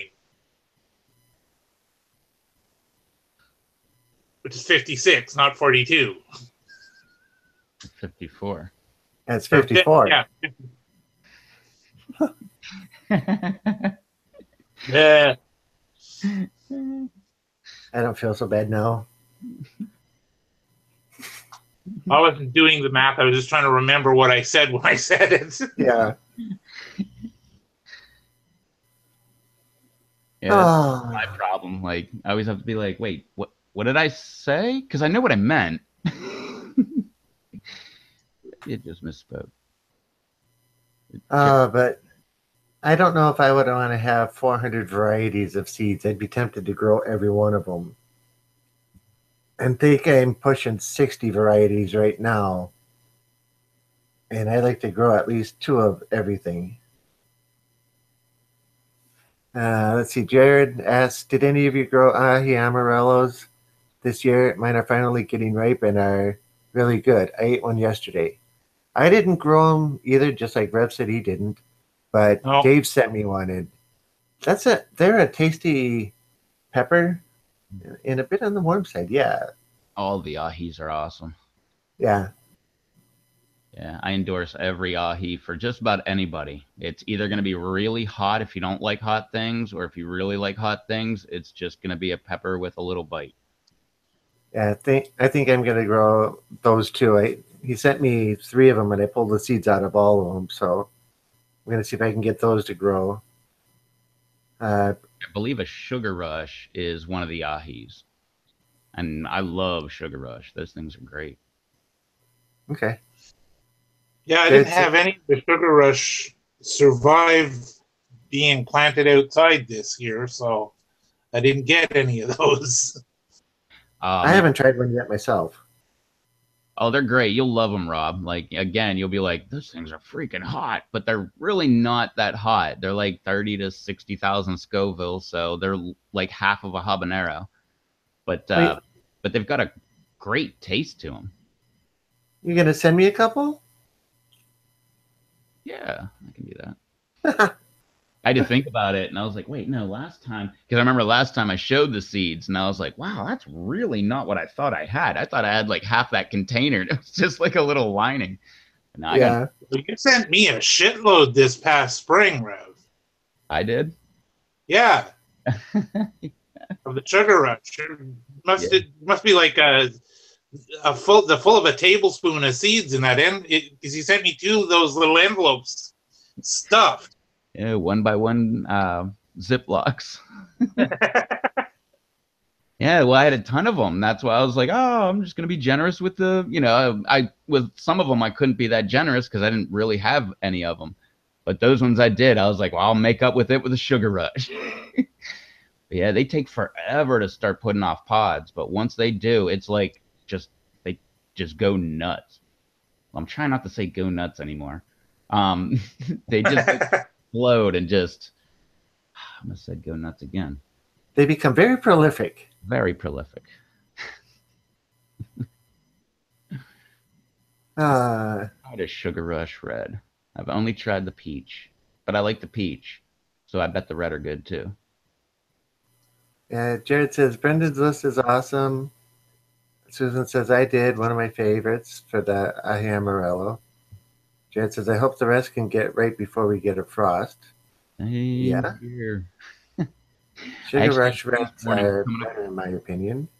I had freeze warnings coming up on my phone this past weekend. I'm like, no, it's too early. This can't happen. And my fingers crossed all weekend long, watching a thermometer. No, you're still at 60. And like the next day, I'd be like, oh, well, it's only 55. And then the next day, it's like, well, it's almost 50, but it is in the 40s. Yeah. Child says next season I'm growing ahi, pineapple, lemon, rojo, mango, sugar rush peach, and sugar rush red. Well, I'm doing the pineapple, the lemon drop, the mango, and the panic, and something else is what I plan. Sugar rush peach I don't have seeds for yet. Hint hint. And sugar rush red I don't have any of those either. And it should have said this season. Sorry, didn't mean to take over the conversation. Go ahead. Oh. Good list. Pineapple, lemon, rojo, mango, sugar rush peach, and sugar rush red. That's a non-super So hot's lover's delight there. those Sugar Rush seeds you sent me, Rev.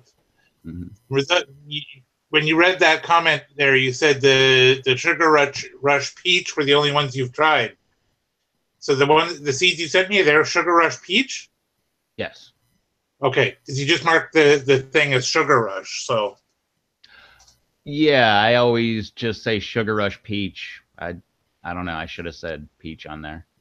Usually I mark them like on all my growing cups, they're all marked SRP like that. I just I have it down to that. It's the only sugar rush I got. hey,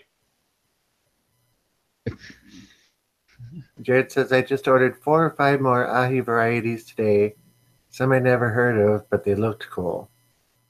Yeah. Oh yeah, I'm sold on any ahi.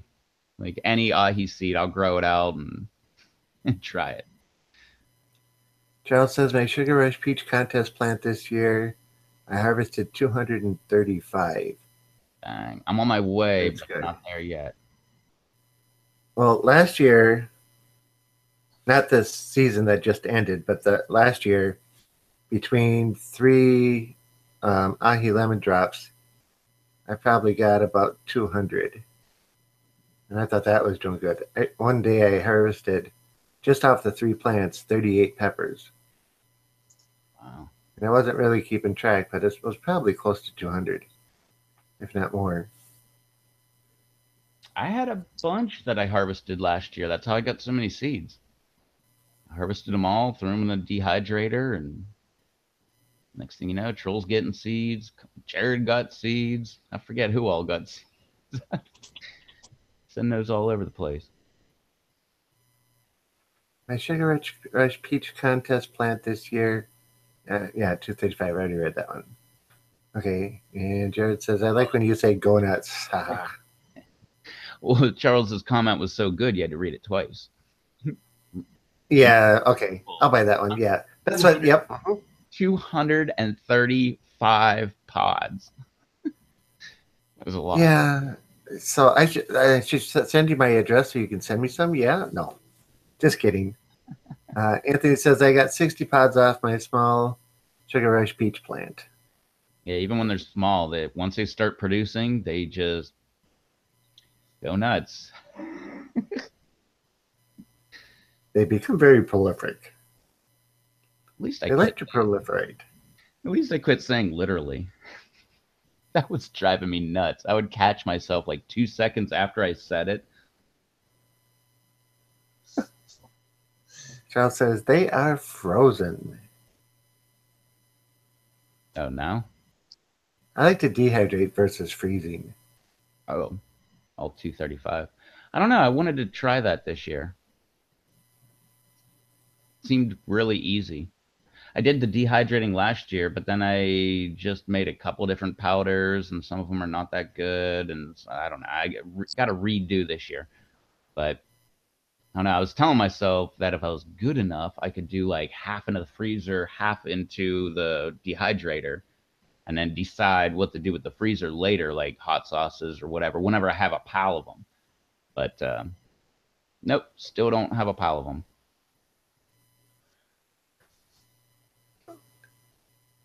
Yeah, if you're going to turn them into sauce or salsa, freezing is just fine. Well, I've been wanting to do sauce. I did one last year, and I was not happy with it. Oh. Charles says, I used a bunch. I made 75 jars of salsa this year. Okay, that's a whole lot more peppers than I've grown this year. You've missed Susan's comment. You did get 235 off the one plant. Yeah. Miss Susan's comment. 2 seconds? Literally? I missed the reference to it, so sorry. I was talking about how I was saying literally, and it was driving me nuts because I wouldn't even hear myself say it until about 2 seconds after I actually said the word. And then I'd be like, oh, I used that word again. 2 seconds. Literally.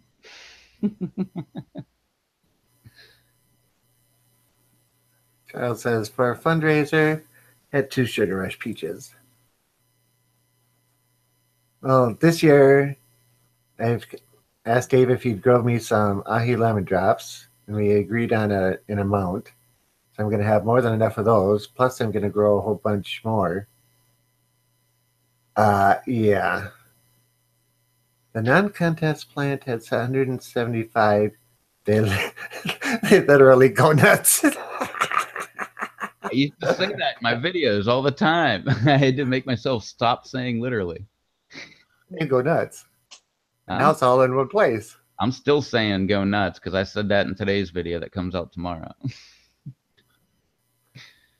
And that's all right. Myself too. But I should have more than enough IE lemon drop powder next year to keep a lot of people satisfied. Because right now I actually have enough that people are satisfied. But normally people are coming in and asking for it, and nope, sorry, don't have any at the moment. You'll have to come back later and check again. But now you You got know, huh? but now you got to hook up. Yeah. Well, if I can get what we agreed to, and he has a good harvest, I'm going to be happy. Oh, he has some good harvests. I found out my dehydrator can go up to, I think it's 18 trays tall.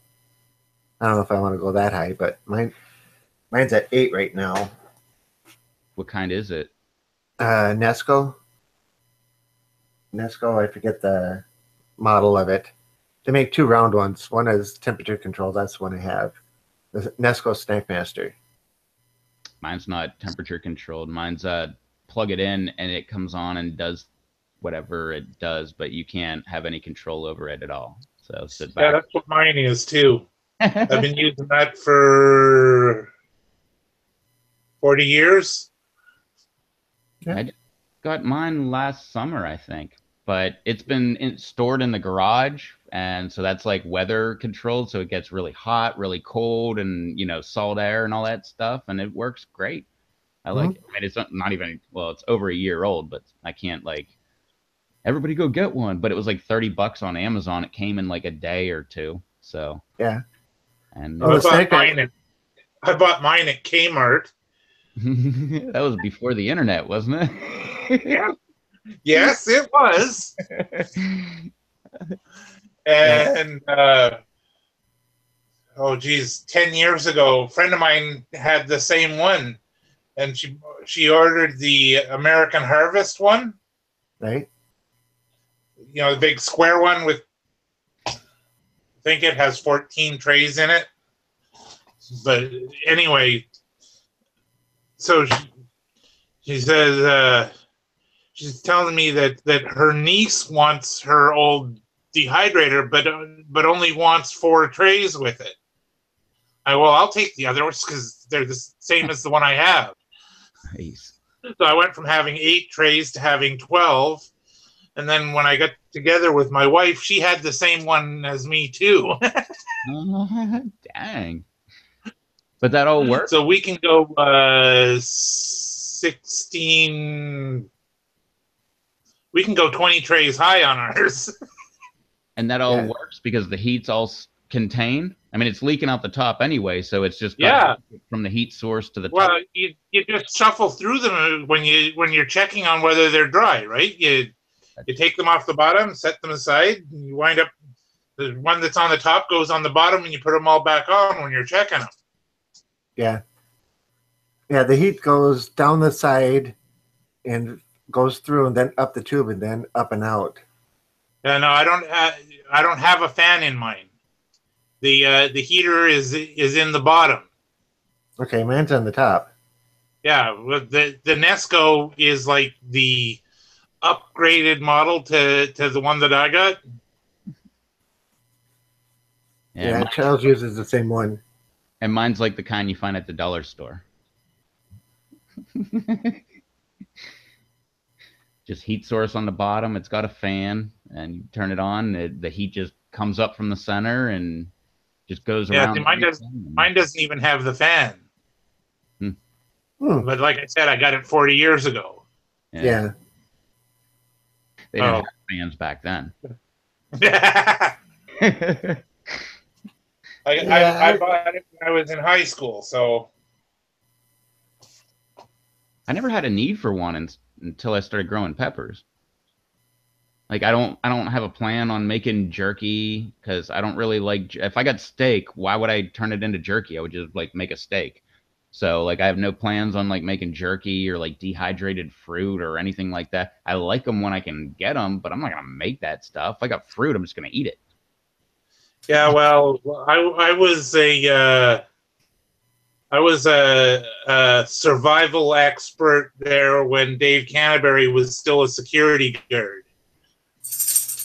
Canterbury. I don't know who Dave Canterbury is. Neither do I. Sorry. He is the YouTube survival expert. He was on some TV show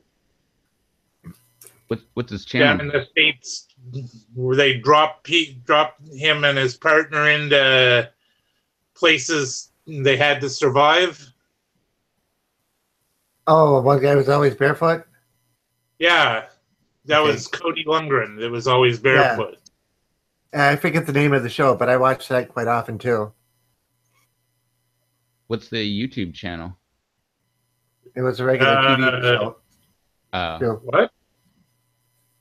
They also had a TV show too on Discovery. Yeah. Oh. The Right. YouTube channel is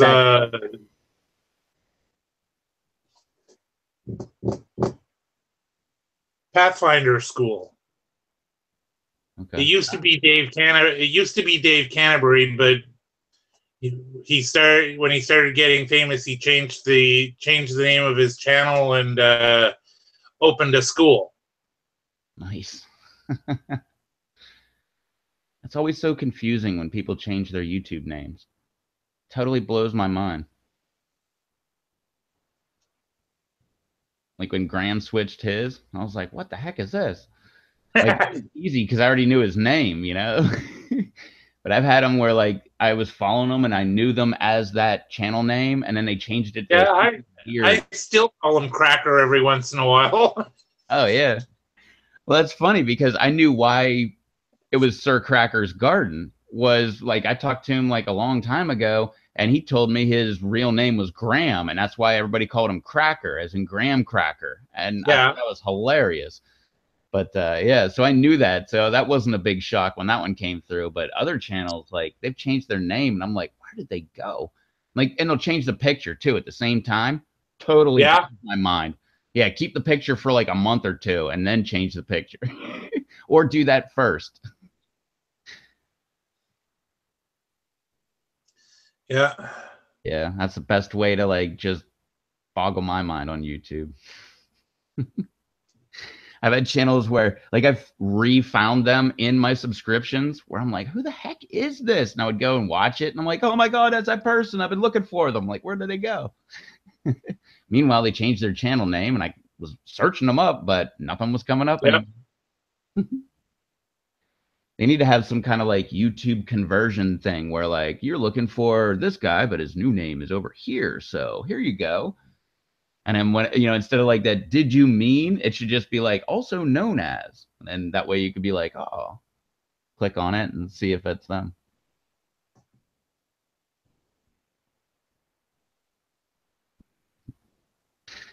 Charles says he didn't. I don't want to change my YouTube name. Hopefully everyone can see Silverburst 80. I almost said 08 is Charles. I can't, but I wait, no, that would be that. Yeah. Okay, never mind. No, I was doing the YouTube versus Google Plus thing in my head and stuff, but no, this is YouTube. But no, it's showing up as Silverburst 80.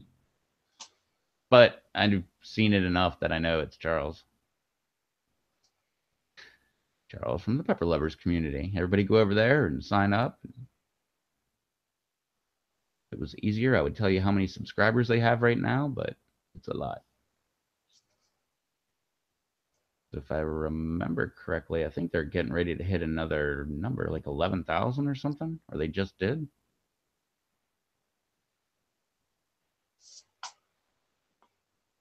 There you go. There's your plug for the Pepper Lovers community.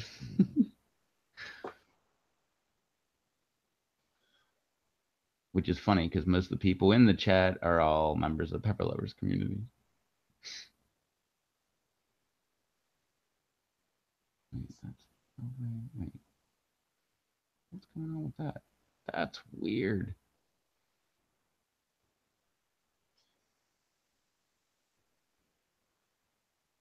Which way is which? Huh. I joined the Pepper Lovers community on G Plus long time ago. Yeah, same here. Charles says 12,000 by the end of the month. Nice. I never go there. You never go there? Nope. I go there all the time. My problem is I just never post comments or something. I just scroll through, look what everybody's talking about, and then go away. It's weird. On Google Hangouts, my picture's correct, but if you go to the YouTube video, it's mirrored. It's actually backwards.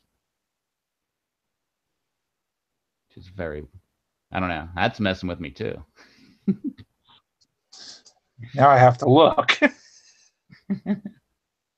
I only know because I'm looking this way to see the camera. And on YouTube, I'm actually looking like I'm looking this way at the camera. Not for me, you're not. Oh, mine is. Yeah. Yeah, it's weird. I'm pointing right now because of the delay.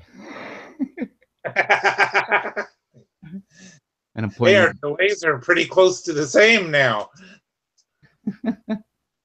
Last week, your delay and my delay was like 10 seconds delayed.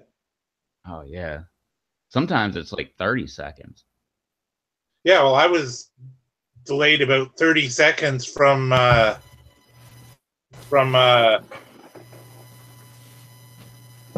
actual event, but you were like only 20 seconds. Actually, you know, this week seems a lot faster. And I forgot to restart the modem and router before we went live. Oh, well, maybe that's what the problem was last week. No, I did do it last week, but I didn't do it this week. I meant to. But having restarted the modem and router was what was causing the issue. Might have. I don't know. Because I restarted the computer. That's why it took me a little extra time. Because I was ready to go live, and I'm like, oh wait, let me restart. I don't want any problems. I had completely forgotten today was Monday. I was busy editing a whole bunch of photographs here. And it's the very first time I've ever actually got the notification come through on my phone. And all of a sudden my phone starts making this bizarre noise. I get it on my phone and on the computer at the same time. No. I can't remember if I ever got it. Oh, I always seem to be the person calling. Yeah, maybe that's why you don't get it. You got to call yourself, Rev. But it'll ring on my phone and two computers, so that'll be fun. Well, considering I leave the computer on at the shop, I wouldn't be surprised if it actually rang there too. That'd be hilarious.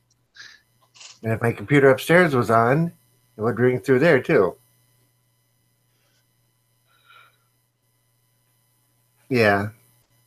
Cross-platform with all the different computers, and yeah.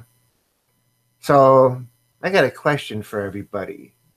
I did a time-lapse on the grow of my lettuce last year. I didn't get a whole lot of views with it. I'm wondering if I did a pak choi one, if anybody would be interested in watching a time-lapse on those grow. Yeah. I forget which one it was. It was like, it was the soil grown. What the heck was I growing? Tomatoes? No. What the heck was I growing? Something. It was soil versus cracky versus deep water culture. I never got so much hate like right off the bat on those ones. I had so many thumbs down and everything. So I was like, you know what? All these people hate it. It's going to become a series. So I just made a video every week about that stuff. And I just went back a little bit ago because of all this demonetization stuff. And I scrolled through, and that one actually surprised me. That one that had all those thumbs down has thousands of views now. Like, and like the first week, it barely got any views, but it had a ton of thumbs down. And it just looked like, a crap video. And I just look back, and it's like, I forget what it is, like 2,000 or 4,000 views on that video, that one video that nobody liked. So I don't know. I'd say go with it, especially if you get hate on it. Because that was my motivator. Like, you give me thumbs down, where you think I'm going to stop making videos like that? Now we're going to have another one. Like that was like those quad videos when I'm driving around on a four-wheeler. Dude, people hate those videos. They give me thumbs down. Like I don't really get thumbs down, but when I put those out, oh, people give me thumbs down. I just kept making more and more. And although I'm pretty sure with those videos, I don't think they're in the thousands, but I still made them. Yeah, I like those ones. I'll admit it. Well, sir, Charles says sure, and Susan says I like time vids. Yeah, everybody likes time videos. They're just hard, well, time consuming and a pain to make. I guess not really a pain to make. You just set up the camera, hit go, and then whenever you're editing, you're just like, yeah, fast forward 8 times or 12 times or whatever. And You know the remote switches that you can use for a camera? They have those with timers on them. So you can set the timer up for whatever increment. So on the latest ones, it was every 15 minutes it would take a picture.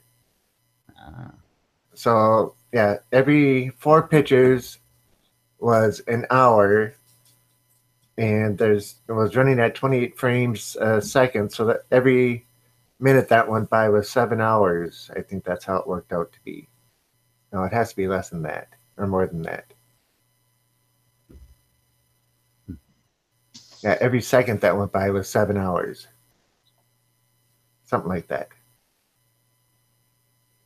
Yeah, because 28 frames a second and 28 frames is 7 hours. So yeah, every second that went by in the video was 7 hours of real time that went by. this is why I don't do time lapse. Way too many details for me. Yeah, and I had a laptop set up to it so that the camera would take a picture, and instead of storing it on the card, would take it and store it on the hard drive. And it stored it in numerical order from the date and the time, so it all went in order. And you just bring up Movie Maker and import them all and tell it to play. And I think I actually sped it up there, so every second might have been 10 or 12 hours. See, more things to remember. But it Movie was Maker. fun. Wait, that's like a Windows thing. Ugh. Yeah, I'm behind the times when it comes to video editing software. Yeah, I can't even edit video or write a DVD on this computer that I'm on right now. Or I can't write a movie DVD. I can write a data disk and that kind of stuff, but when it comes to movies, forget it. What's a DVD again? I haven't seen it in a long time. It's like a Blu-ray, only slower. What's a Blu-ray? I know. SSD drives are the way to go, but yeah, no.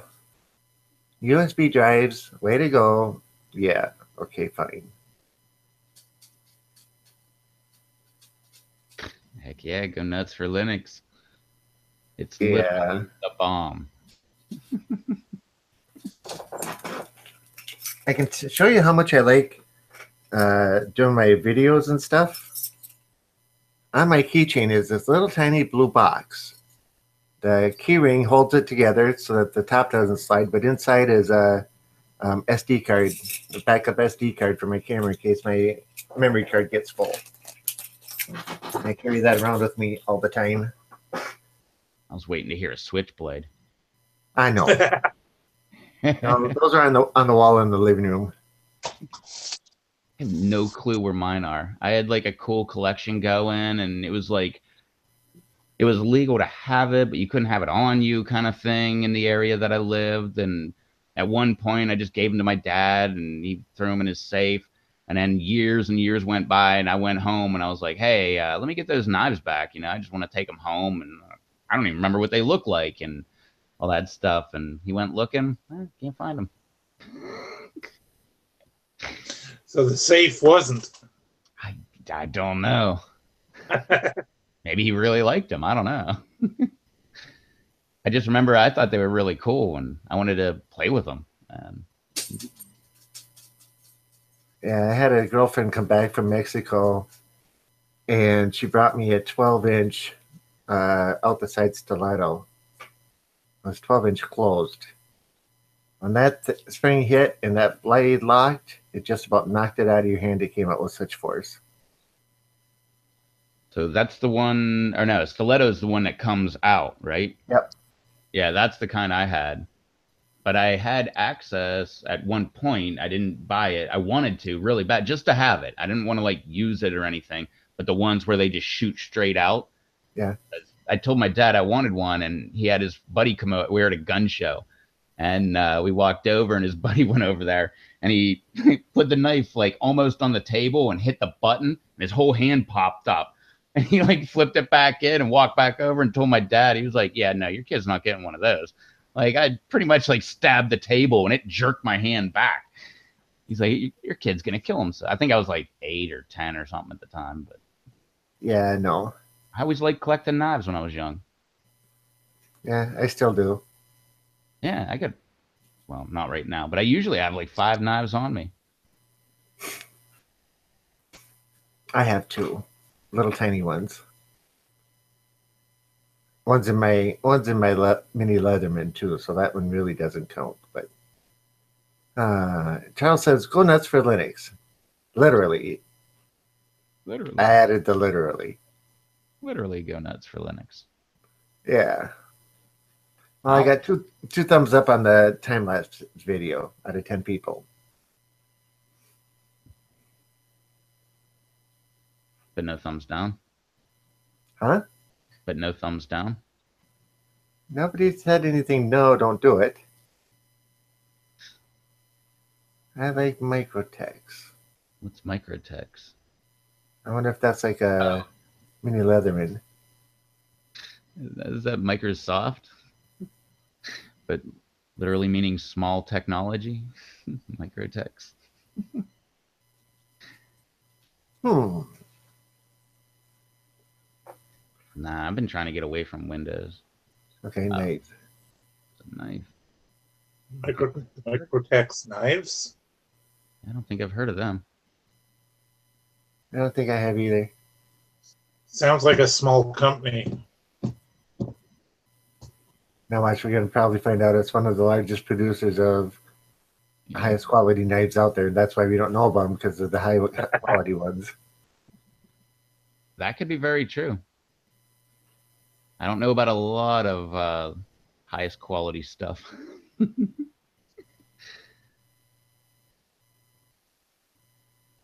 Oh, out the front ones. Okay. Oh, nice. Let's check that out.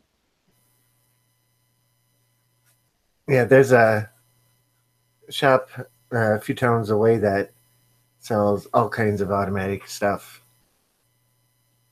You can even go buy a switchblade comb like they had back in the 70s. I had one. I had one. Actually, I'm almost positive I still have that at my parents' house.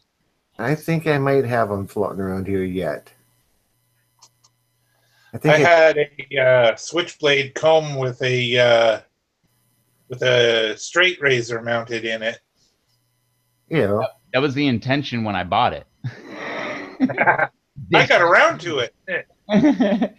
Yeah, I never got around to it. And then after a while, I thought it was just funnier having the comb. yeah. By then, I already had a few switchblades. Because I remember I had one that I bought. I had one that my buddy bought. And for some reason, he just gave it to me. And then this chick had a pink one. And she ended up giving it to me for like safekeeping. And then just never came back for it. But I had like a good 3 of them. But they were not $300 to $1,000. That was another joy of Pennsylvania, living where I lived, that you could just go to the flea market, and they had everything at the flea market. You go there, and that's where I bought all my switchblades and all that stuff. Like the gun show is just kind of like a flea market, but they just so happen to have guns too. But Yeah, that's how they are here too. Actually, I've bought guns at flea markets. I don't doubt it. I've never bought a gun at a gun show though. I've gone to like, oh my God, like the one gun show that we would have by my house. I went every year for at least 15 years straight because my dad always was there with a booth doing something. And, you know, some nonprofit organization he was working for. And I spent more money on, they had this giant fish tank, and you could just pay like $5 or whatever, and you go out there and you could actually fish for whatever they were. Not bass. I can't remember what they were. Bluegill? It might have been bluegill. I forget. It was something pretty common like that, or maybe it was smallmouth bass or something. Maybe it was a mix. But if you caught it, you could actually keep it. I remember every time I'd catch one, I thought, it'll make it all the way to I get home and it'll live in the bathtub. I don't think they were carp. I know. I'm pretty sure. I think it was a mixture of a bunch of them, but I think I was thinking like rainbow trout. Pretty sure that was one of them. Because they weren't like cheap fish. They were, if you looked at it, you'd be like, wow, rainbow trout, that's pretty cool. But also, you could go to any stream around and probably catch a rainbow trout. Except where you're at now. Nah, I can catch just about anything, anything that's in saltwater or brackish, pretty much. Like the Gulf Stream is that way about 30 miles or something, so you can get tuna. Yeah. Swordfish, mahi. Well, there's Paula saying, hey, we still got the wrench. Oh, I can take that away. Hi, Paula. What's up, Paula? Checked all your Jeeping videos. Well, not all of them. I think I have 2 more to go. But that was pretty cool. You should make more.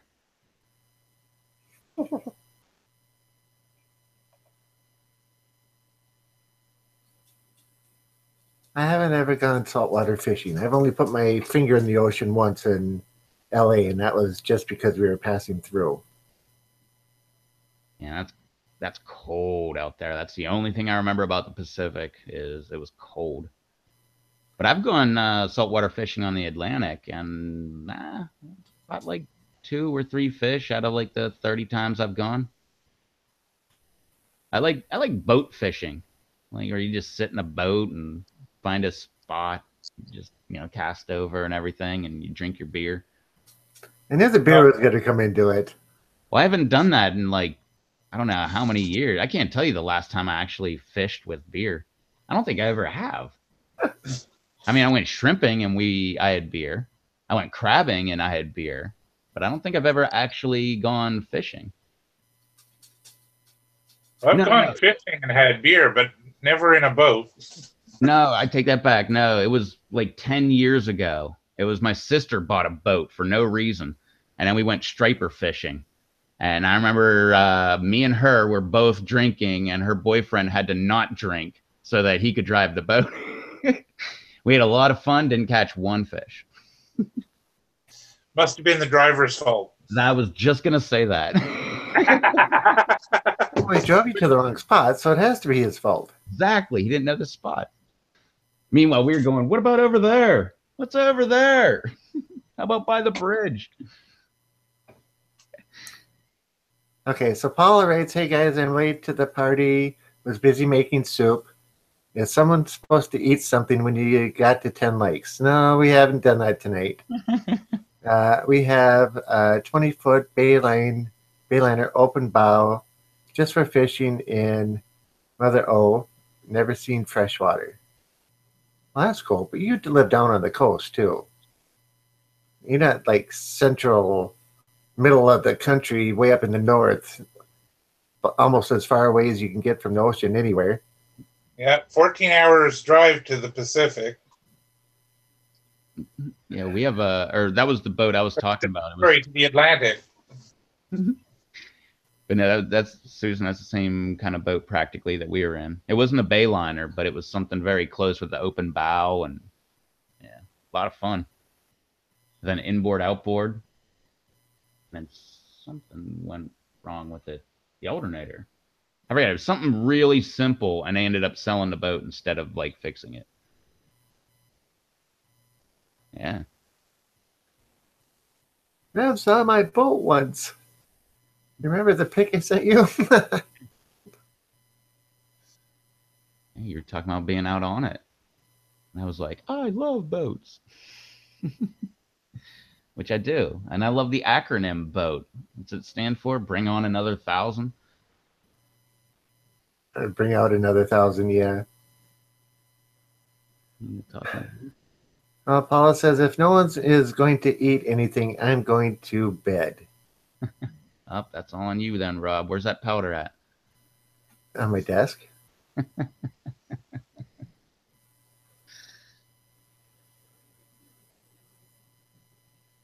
Yeah, break out another 1,000.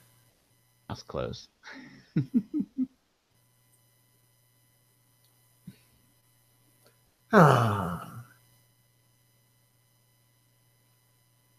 Nothing hot, but Rob is into chugging that Pepsi. And what?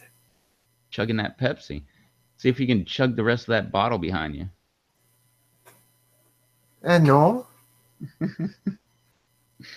Was that video Raymond did where they were like trying to chug a bunch of carbonated stuff and then drinking Coke and trying not to burp. Oh, the 2-liter challenge? Diet Coke challenge? I couldn't do that. I belch way too much. Well, Paula, if you watched my last video, you would have seen what powder I got.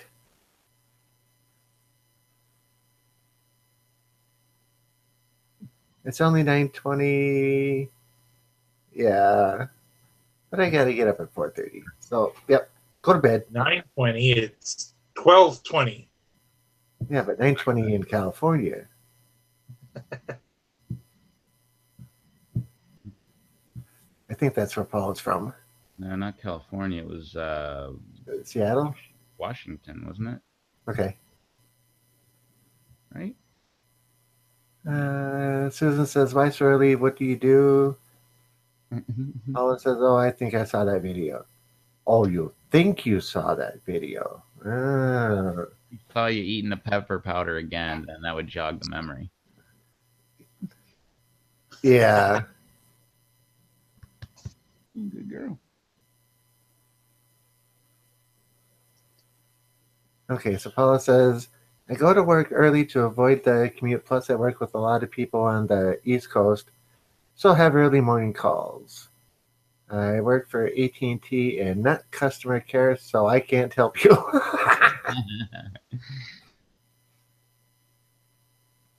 She's a behind-the-scenes person, not in public view or public chat or...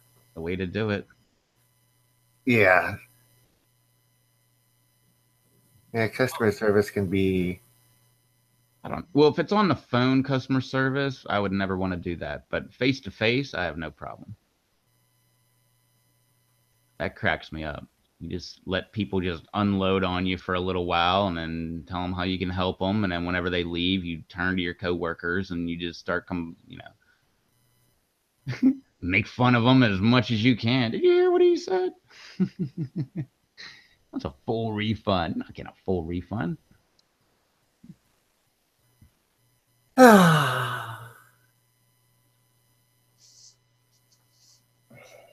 Can we ask for free phones? AT&T just isn't cell phone service. Yeah, wait, actually, I do have an AT&T question. My phone is an AT&T phone, but it's on Cricket, but it's not unlocked, and AT&T won't unlock my phone. But I guess that would be a behind-the-scenes question, so... Yeah, that would be a hacker question. Well, no, it's a normal thing. Like, you just call up and, AT&T will unlock your phone. But they don't like me, so they won't unlock my phone. Nice. Huh. Actually, I have a chili contest at, chili, like the soup type stuff, or like peppers. Hey, anybody that likes an iPhone? I've never been able to operate an iPhone. I've never even tried. Every time people hand me their iPhone and they're like, here, just use my internet. I'm like, I have no clue where the internet comes from on this thing. That penguin thing. Penguin thing? Yeah, I forget the name of it, but on my iPad, the internet is done through this icon that's got a picture of a penguin. I don't remember the name of the app. I would never remember that.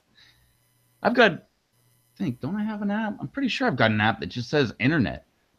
Or no, I do, and it's just like generic browser, so like anybody could find the internet on my phone. Soup. It's like looking at a computer and looking for the big E because you want to go on the internet. Huh? The E? What's the E for? Yeah, I don't get the E joke. Internet Explorer? I have no clue what that is. Okay. I stopped using that in the 90s. Uh-huh. Never used that. Never used Internet Explorer? Nope. First computer I built, I loaded Netscape on. Nice. Yeah, you're dating yourself now. First Because I remember the Netscape Internet Explorer wars. computer I built was an XT. Uh-huh. Yeah. The first computer I built was an XT. Yep. That's the one before the 286. Yep. A friend of mine had one.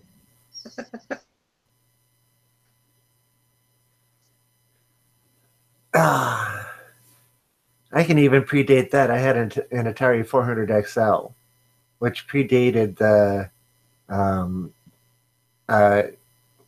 general populace user level IBMs. There were more Atari 400 XL computers in the world than there were XTs.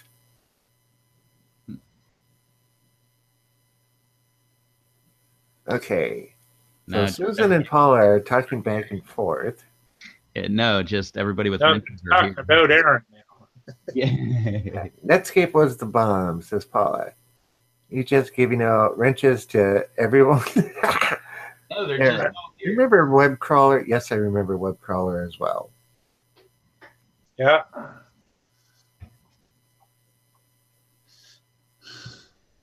Gotta have some fun.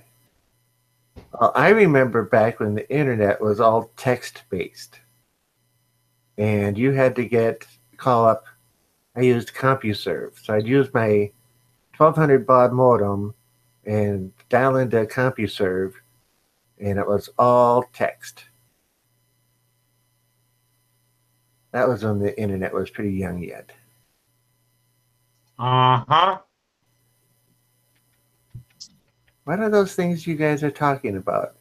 Yeah, Anthony, go back to computer history, late 70s, early 80s. I remember getting CompuServe and logging on for the first time. Oh, I was the big shot. Yeah.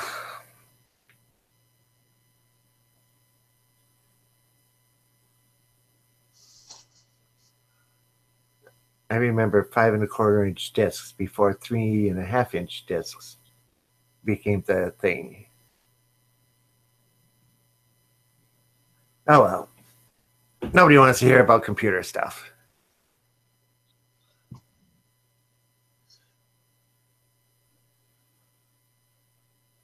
I think Rev is going to take my wrench away. Well, I don't think so. Napster took like an hour to download a song. I remember that too. Paula, floppies, those were the days. Yeah, especially the 5.25 with the notcher, turn it over, notch the other side, and you got twice as much storage on them. Oh yeah. The fun stuff.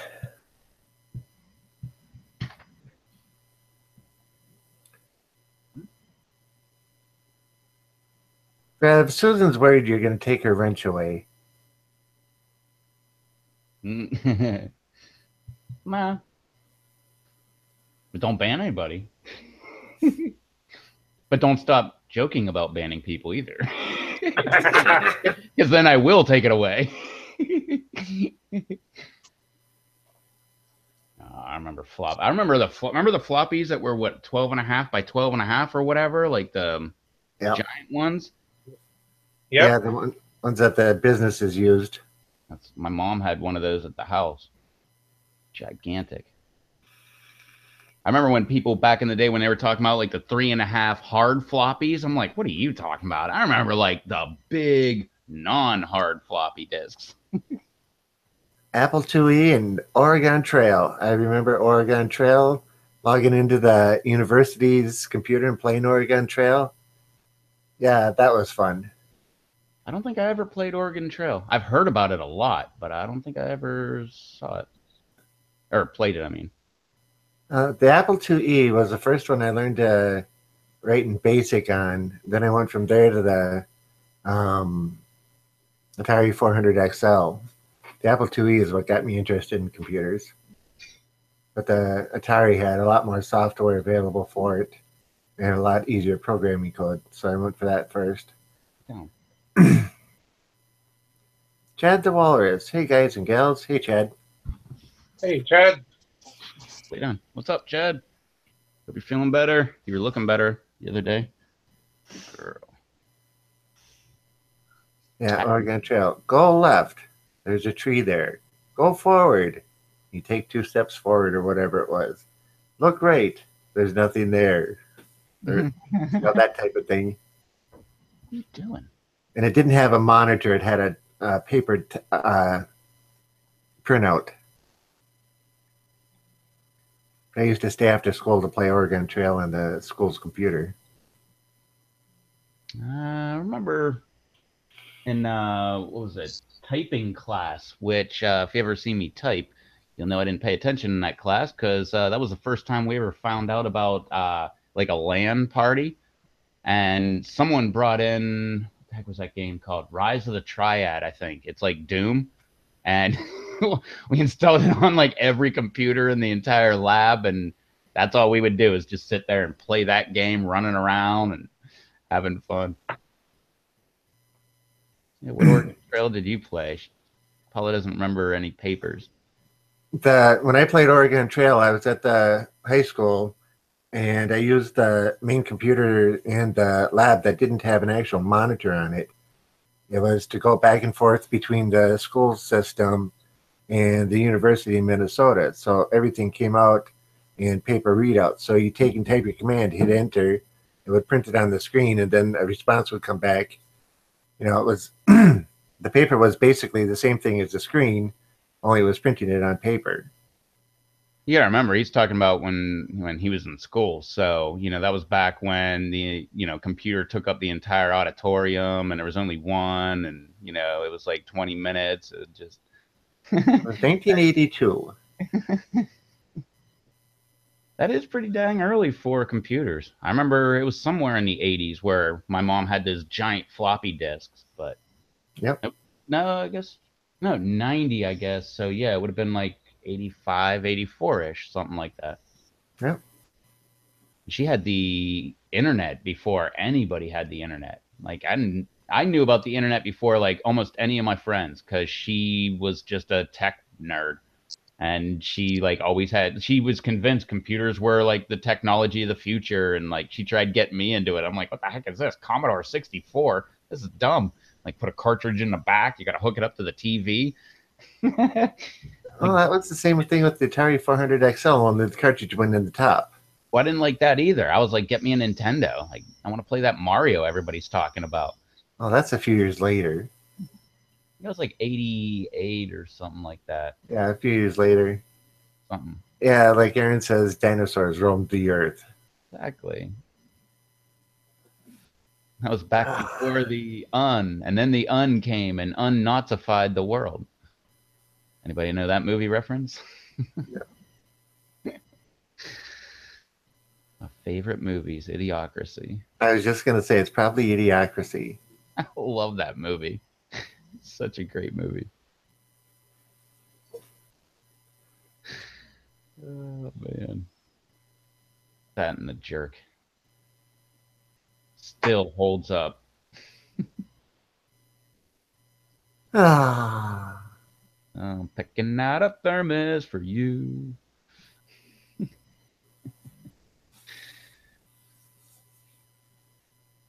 Ordinary thermos will do, but the extra best thermos you can buy with something, a cup or a Something, a handle and a cup built right in. Oh man, you gotta love Steve Martin. Before Yeah. before he did all those baby movies, he was awesome. What was that? Parenthood or something like that? I don't remember right off the top of my head. See, Chad remembers it. Mom said that was my special purpose, and someday I'd find out what it's for. Today's the day. I can quote like that entire movie. I love that movie. And with two brains. I don't remember that one. Dr. Frankenstein parody grabs a brain and he can actually hear the woman talking. So he's carrying her around everywhere he goes, and she's trying to get him to do something. Yeah, her brain never passed. It was kept alive, and he could talk telekinetically with her. I know I've seen it. I just don't remember it. Well, that was the main gist of it. Well, I'm also like the worst person with stuff like that. Like my buddy will be like, "Did you watch that video with blah blah blah?" And he'll explain like the entire video, and I'm like, "Nah, I haven't seen that. I have no clue what you're talking about." He'll send it to me, and like within the first 5 seconds, I'm like, "Oh, I've seen this." Blah blah blah blah blah, and it's like the exact opposite of what he said. It's like I just do not pick up on the video at all.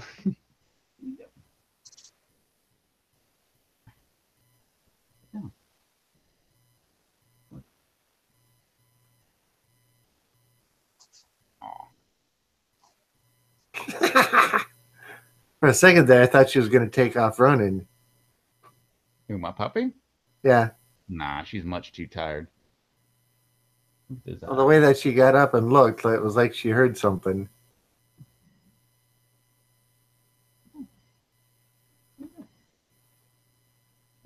She's in tired mode right now. Nah, if she was gonna take off, she would have barked. All right, maybe not. She wasn't going to take off. Boom, she's gone. What I think that was just she was tired of being by me. I don't think it had anything to But do. the timing was just so perfect. Perfect. Oh, why everybody needs a pit bull. Well, not everybody, but they're right on with the timing.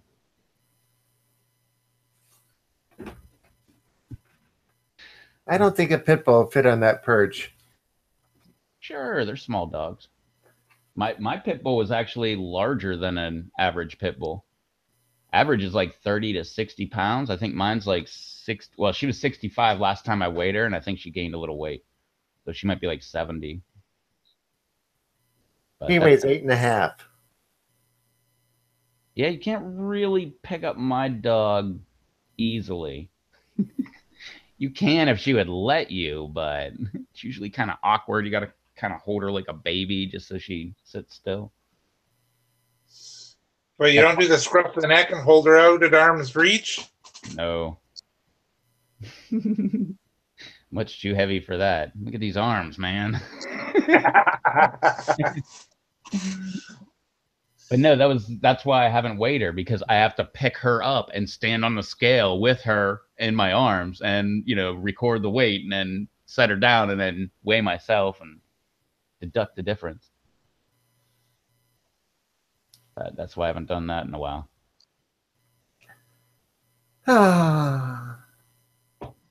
Next time you go to the recycling center to drop off your beer cans and your pop cans and your soup cans, We don't they have have a scale there that you can jump on. we don't have recycling. We just throw that in the garbage.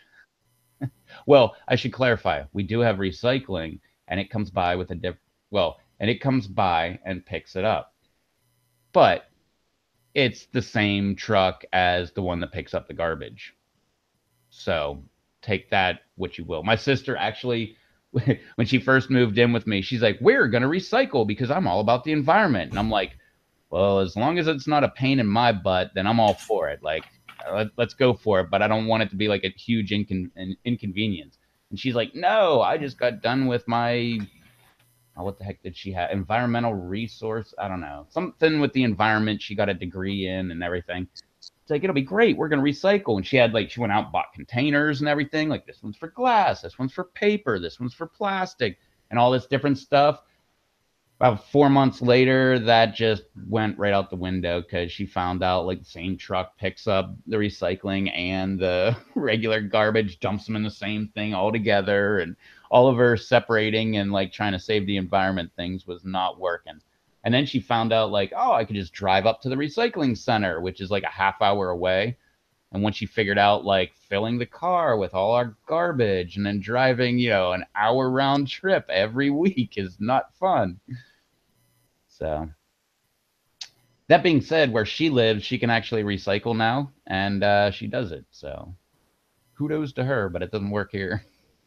Yeah, here there's a separate container that we put out, and they pick it up every other week, and it goes into a bin where they actually take it and separate it out. Yeah. But I don't want to take it and separate it out, so I just mix all of this into one and all this into the other, and the recycling center is 21 blocks from here. It's out on the edge of town that way. 21 blocks isn't bad. When I say a half hour, it's like a half hour going 60. So it's if you get traffic or any kind of holdups, it's gonna hold you back a little ways. Now, let me clarify. I said recycling center. The recycling drop-off bins are up that way. And then about 25 blocks, 30 blocks that way, there's another set of them. So you can just go up and throw it all in and get rid of it all. Like here, I have maybe one bag of trash that actually goes out every 3 to 4 weeks. Everything else I recycle out. Most everything that goes through the shop I recycle too, so. Except the aluminum.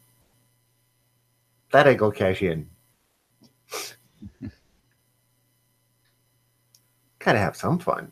Gotta make a couple bucks. If you can make it. Yeah, it's not many with the aluminum prices the way they are now. But anyway, that's neither here nor there. Last time I went to the salvage yard, I took a pile of stuff. And man, did they like work me over. They were like, oh, this electric pump, which you should be getting X amount of dollars for, we're going to give you like nothing for because there's some plastic on it. And like they just ream me for every single thing. Like, oh, this is why we can't give you full price on this. And I took them all kind of stuff. I went over there with like 20 electric motors, and that's a lot of copper in there. And, different. I had like fan motors. They were mainly like pull pump motors. And I had like 18 of them and like 2 fans and, a couple spa pump motors. And I just had a whole pile of like good scrap and stuff that people really tried to get. Like I had scrap, like those kind of things. I was saving them up and people actually stole them from me. Like I had like 20 motors sitting out back of my shop and I came the next day and they were all gone. Like just overnight, all gone. And that was like, well, I forget how many it was, but I bought, like me and my guys would all save up all these motors. And then at the end of the year, I'd cash them all in. And then we'd go out to lunch every single time until all the money was gone. Like I didn't keep it or anything. It was just like, hey, we get free lunch for a while. And we got a lot of free lunches for those motors. But coming in and seeing 20 gone, that was a big kick in the pants. Yeah. Wasn't liking that. I used to work at a recycling center where the trucks come in and dump all their stuff, and it goes up at a conveyor. I was the first guy on the line that pulled off boxes. And they said, if anything falls on the line that can't be recycled and you want it, you can take it. One day I hear this thud, and I look over and I see this paper roll, and I reach over to grab it, and it wouldn't move. So I put some more muscle into it, lifted the paper up and saw copper color. Put the paper back down, dropped it on the entryway that I was standing on. During lunch, I went and brought it out to my car. After that, I went down to the recycling center, and it was 76 pounds of grade. What's the highest grade copper there is? But it was that grade copper, 75 pounds of it. It was copper that was used for making circuit boards, but it got wrinkled, so they couldn't use it, so they just tossed it in the recycling bin. Wow. Yeah, that was a nice payday. You could have Gotta just have some melted fun. it down. Huh? You could have just melted it down. Yeah, I didn't have a smelter technology at that time to do it. I was more rather interested in the money. Not you. I just meant them. Like they could have done something with it. I mean, tossing it in the garbage, that doesn't seem like a good Yeah. course of action. Yeah, just pitch it. Like you know it cost them a bunch of money if you got scrap and you got a nice chunk of change. You know it had Yeah. to cost them a lot. Yeah. Although I guess that would just be like a write off. Like, oh yeah, that business write off. That one. Yeah. Lots of things felt like that. You know, Walkman radios were very popular at the time, and there was one time where a box dropped down with like 12 or 13 brand new ones in the boxes. So everybody on the line got a new Walkman radio. Nice. Just the radio, or did it have the cassette? And it was the radio version, the Sony Walkman with the just radio and the headset. Yeah, but everybody got one. I think I didn't get into them until they had the cassette in them. Because I never had a reason to have one until they made the cassette option. It was a radio and cassette though. Hmm. Yeah. But then I could play like my Bon Jovi cassettes, or what else did I have? I think I had the Piano Man by Billy Joel. That was my mom's cassette that I kind of acquired. You mixtape from the radio. Oh, of course, you had to have that. And then give one to a girl. Well, yeah. Remember that back in the day? Those mixtapes, and then actually mixed CDs, and now like people wouldn't even be like, "Here, I got you a thumb drive with a bunch of cool songs." Yeah. Charles is taking off. Later, I guess we got boring. Off subject. But later, Charles. Later, Charles. Thanks for hanging out with us. Yeah, we're probably going to call it a night pretty quick here anyway. Getting to be that time. Yeah, 1:45. Yep. And I got to be up in the morning for an appointment, so I can't stay up too late tonight. Which is like 1:45 because of daylight savings. Oh, I hate daylight savings so much. You Yeah, should but be used to it by now, this though. is daylight savings. This is regular time. No. I should be able to put a video out in the 4 o'clock hour where it doesn't just go dark on me. Like I've been trying to do this for like the last week now, I guess. And every time I go out there, and it's been raining and overcast, so that adds to it. So I can't actually see the sun moving in the sky or anything. I'm like, I don't know. I think it's about time, and I go out there, and it's about an hour off. Night, Chad. Yep, hey, Chad. Later, Chad. Thanks for joining. Yeah. Charles, thanks for joining. Didn't say that earlier if you're still there.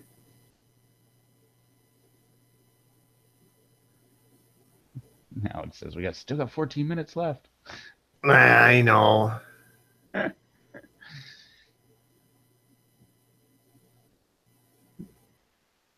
Alex should be happy with the package that I sent him. You give him some powders. Well, he asked for some seeds. Wow, seeds are always. So I sent him a bunch of seeds. And then I got carried away and sent him a bunch of powders. Then I sent him a big bag of flakes. Or a good sized bag of flakes. Nice. So, yeah. Yeah, I got to make some more flakes tomorrow. Yeah, I'm really liking the lemon drop flakes. How do you make the flakes? Like coffee grinder, like dehydrate them, coffee grinder, just kind of like hit it a couple times and it like Not even. flakes, or Once they come out of the dehydrator, just crumple them. yeah, I always shake the seeds out, pull the seeds out, and then just smash them on the counter. And yeah, makes In a really nice Ziploc flakes. bag, crunch it up. Yeah. Alrighty, Paula, have a good night. Have a good one, Paul. Thanks for joining us again. Have fun getting up that early. Oh, 3 hour minimum, or everyone eats a hot pepper. I Well, then I think, Alex, you better get your start time changed because we didn't get in until about 6 minutes after, if memory serves me right. was gonna say, you remember that? Oh, wait. Maybe that was last week. Eat a pot on Wednesday, so where is Dave? That was from Susan, and we don't know. I don't know. I sent him a text message. I sent him an invite on Google Hangouts, and I don't know. My guess, I'm gonna bet he set his phone down or put it on the charger in the kitchen, walked away from it, and didn't get either the message or the text message. That's my bet. And fell asleep. Either that or he's in the kitchen again. Well, not even Got fall in there again. asleep, just not being in the kitchen or near the phone and then going to sleep at a later time. So it could have been like 11 or 12 that he went to bed, but I'm willing to bet he just never checked his phone. Yeah, but And I'm like thinking, does every week, forgot it was Monday.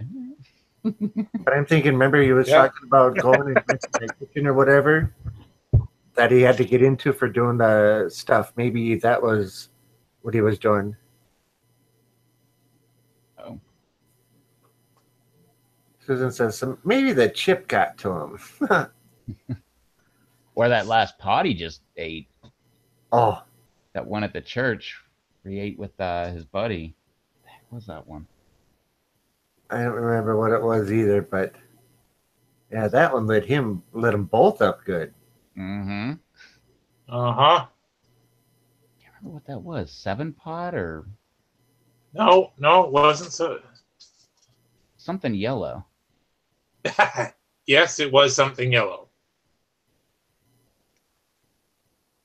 Yeah, it was yellow, but the name had red in it. I think. Susan says, "Oh yeah, that looked super hot." Yep. Anthony, all these wrenches. They're everywhere.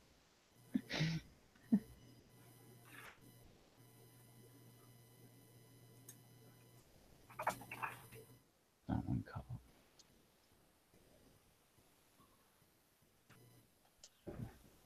That was a Devil's Fire.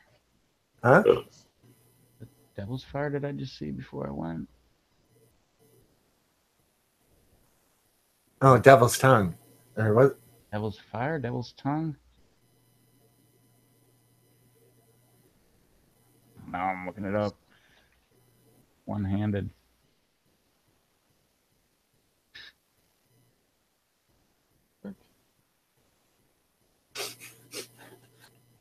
Yeah, Devil's Fire. Okay.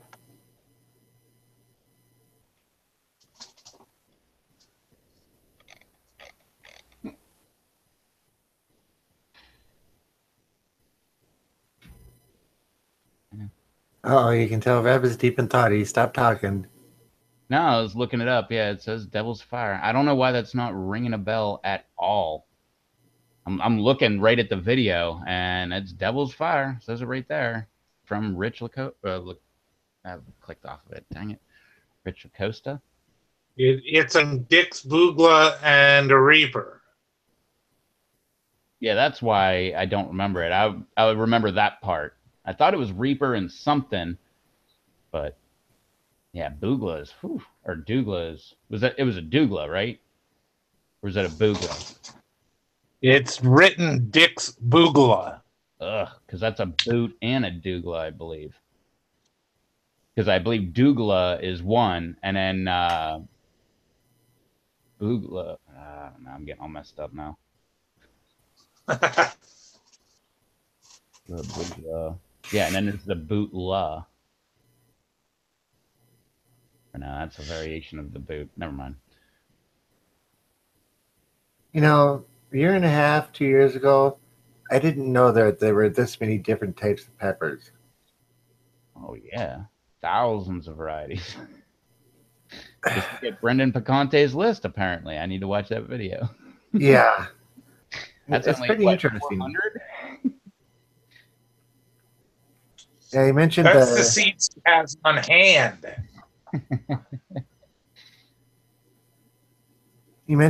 the next meetup in January on the 28th. Location to be determined. Nice. I told him he could take over my shop. You know, I got lots of room and it'll be warm. Might be a distance to travel for a bunch of people, but look how far people came from before to get to him where he was.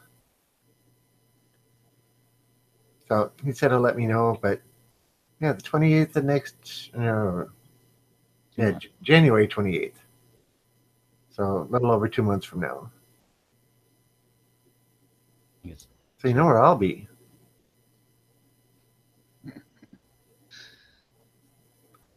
Carry my camera around with on the gimbal so people know I'm filming everything, right? Nah, just set them up in the corner. It's much more fun that way. I used to do that all the time. Like before I even really was adding videos to YouTube, I would like when the family would get together, I would just take the camera and I would set it up in the corner and just hit record and just let it go. And it was like a running joke because like all of us individually would flip off the camera when nobody was looking. So like every once in a while, I was like all of us like staring right at the camera, and then all of a sudden we'd flip off the camera. But it would be like, there's mom doing it, and like my dad didn't do it. He was the only one that didn't play the game, but everybody else was playing the game. Like, oh look, there's my sister flipping off the camera. You know, meanwhile I'm like, you know, trying to help one of the kids do something, and like she's flipping off the camera, and then next thing you know, everybody's distracted except for me, and I'm like, hey, camera. Good night, Susan. Have a good, have Hey, fun. Susan. Thanks for hanging out with us. Yeah, we'll see you Wednesday when you actually get on the call. Yeah. And eat something hot, right? And see, I'm not going to watch the chat now, so I can't see her say no. Oh, okay, perfect. So I'm just going to take it that she's going to be there. And eat something hot. Yeah, she can eat something hot.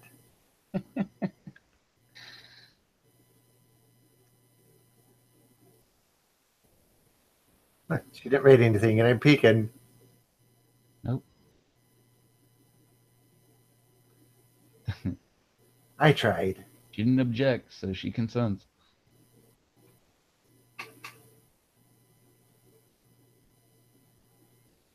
Ah. I'm going to do...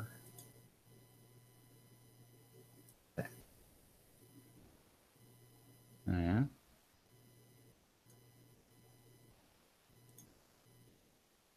Oh, I didn't even see the message you had in there.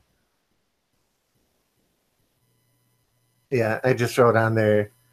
Anthony wrote all these wrenches, and I wrote, I could add more to it.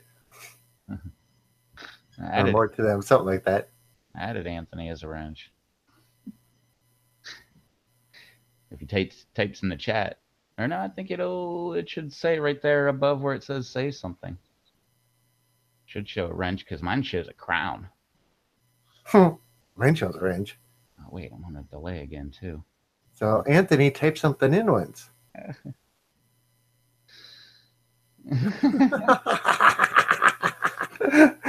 Alex says, I'll take one to make him jealous.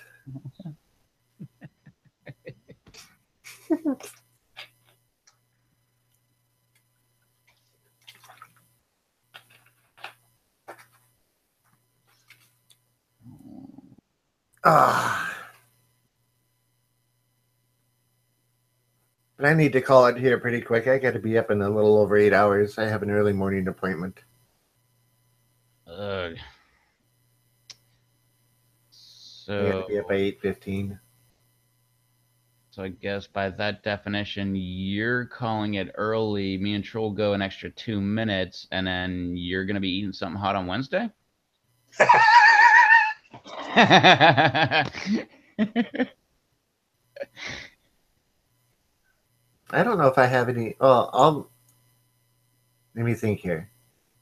I might have some hot pickles left.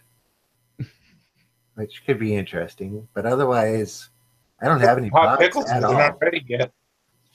Say that again. Tim, say that again. I say I've got some hot pickles, but they're not ready yet. Yeah, you can't touch those for another 3 weeks yet. My hot pickled eggs should be about ready. I think they've been in there for 3 weeks now. Never had them. I have. They're pretty tasty. I have hot gummies at the shop. I still don't get that hot and sweet thing. Nah, I don't really either. Like the hot and ice cream, even I don't really get that. Like when I want hot, I just want hot. Like give me, I like something neutral, like chicken or something not with a lot of flavor, but you can add spice, and all of a sudden it's a lot more fun. You've never had hot pieces of chocolate. I don't like. I have had cayenne chocolate, and I was not impressed. Yeah, but you go hotter than that. This last batch of gummies that I made, I did it with Carolina Reaper powder. And half of one sent me running for the cheese. When they're really nice and warm, you don't really taste the sweet all that much. You get the texture and you get the flavor that the Jell-O is, but then you add the heat comes in like right after it. So it's quite interesting. Yeah, If you like gummy bears, you'll like hot gummy bears. I've never had hot chocolate. So my laborer is finally got back to me. He is going to his dad's this Friday, and he's coming back the following Friday. He's going to come up the week after that.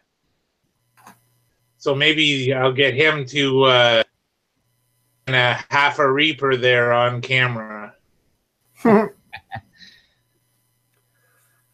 That could be interesting. Always interesting when someone eats a Reaper. Yeah.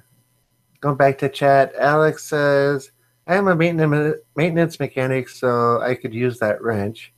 Anthony says, I get up at 4 a.m. every day. Ouch. Work I get up all at day 4 long. a.m. every day too. That's usually when my bladder tells me it's time to get out of bed. Yeah, but you turn around and go back to bed, don't you? Yeah, but I still get up. Well, I'll admit it. I'm to that age too, but that's beside the point. Me. I'll sleep right. And he didn't say that he stays up. He just said he gets up at 4 a.m. That much is true. I get up at 11 a.m. Nice. Every day is different for me, but most days I'm up at 9 a.m. Unless I don't have to work in the morning, or unless I don't have to be to the shop in the morning. Then I wake up 2 hours before I have to be there. So sometimes I can sleep till noon. Nice. Alex says I'm still at work for 2 hours. Ouch. Oh, that's why you get up at 11. Well, that makes sense. If he's there for 2 hours, go home, eat, go to bed, sleep for 8 hours, get up at 11. That works. Yeah. So his schedule set a little bit back. You know, everybody's schedule is different. Okay, 12:03. I think we made the 3-hour minimum mark. No. Shh, don't be telling them that. I'll just bring it back up on Last thing I heard before we went live was Rev saying it was 10:04, so we're running fashionably late. Okay, so that's a minute or so from now. That's 104. Yeah, but 10:04 would be. There, now we've made her. Well, Rob said 6 minutes late, but he might have been remembering last week. Yeah. I don't know. That's close enough to 3 hours for me. And this doesn't tell us how long we've been running, does it? Maybe it does. No, maybe it doesn't. No. According to YouTube, it says started streaming 3 hours ago. So, oh, but then again, it started at 10 o'clock period. So, no matter what time I hit the live button. That's why there was people in the chat already, because it was already live, but we weren't. Yeah, the bottom of the screen is showing 2 hours worth of it. You can't tell what's off the left-hand side of the screen. So anyway, I think this is close enough. When you said 6 minutes late. Yeah, but we haven't said our goodbyes and stuff yet either. So, and I'm just teasing.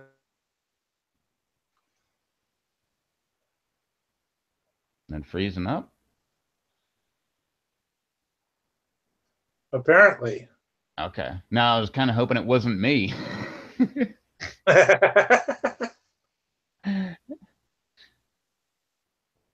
least if you're still here, then my connection should be okay.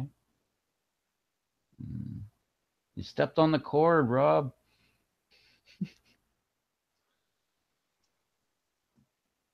So if no fresh pod to eat, is a frozen one count? Yeah, I'd say that. Yeah, and then Rob leaves without saying goodbye.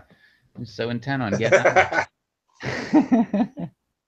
So I brought a couple of jars of my my Green Ghost salsa verde up the other day. I'm looking at the box. I made 19 1-cup jars of this salsa verde. Nice. And I put a gallon basket of ghost peppers in that 19 cups. Wow. That's a lot of ghost peppers. And it's my favorite special sauce. Does anybody eat it with you? No.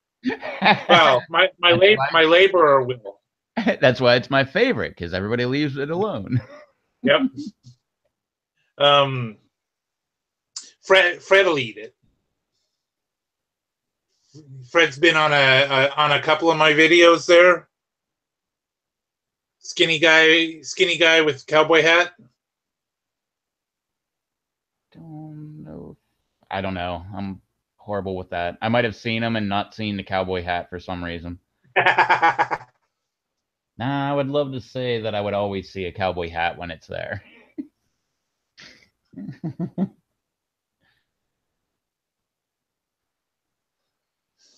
Is your audio and your camera going to work there, Rob, or are you just not there? It's just a picture.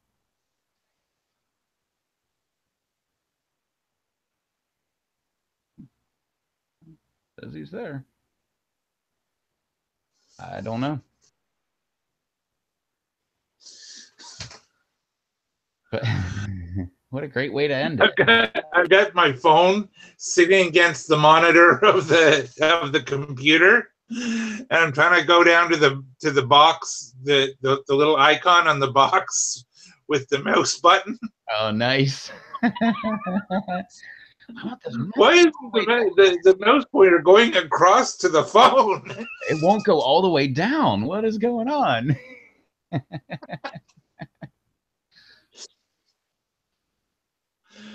Okay, I'm tired.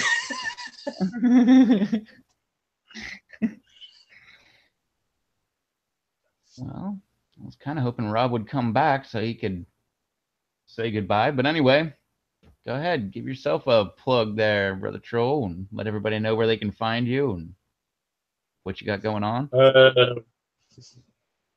Where to find me? channel name is Troll Forge. Troll like Three Billy Goats Gruff.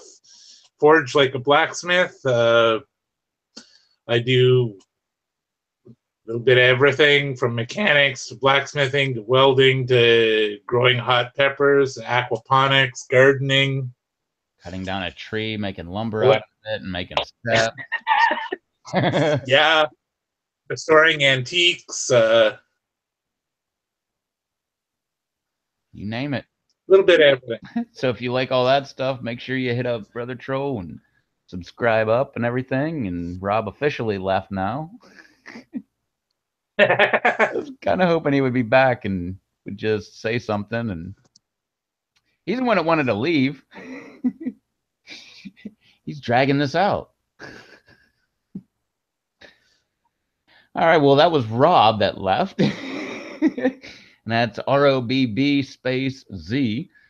And he does all kind of stuff, growing super hot peppers, making peppers, pickle challenge, all that fun stuff. So check him out. And this is my channel. And yeah, if you found it, probably already subscribed anyway. But you have a good night too, Alex. And yeah, all right. Well, thank you everybody for hanging out. Do these every Monday. So come back Monday, and I guess Wednesday we'll be back. So check it out. See what we got going on, and we will catch y'all then. So till then. Hey, good night, Alex. Anybody else that's still here? Because there's still 8. Says we still got 2 watching. Maybe that's you and me, though. I see 8.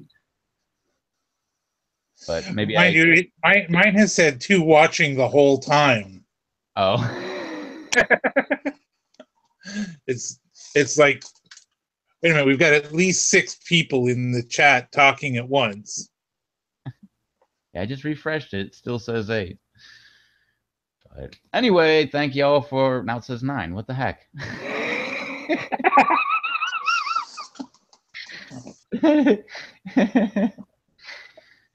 Oh, well. It's been a long night. Thank you, everybody, for hanging out. We'll be back Wednesday doing another live stream. Thanks, everybody, for jumping in the chat. You guys are awesome. Catch y'all in the next one. Later.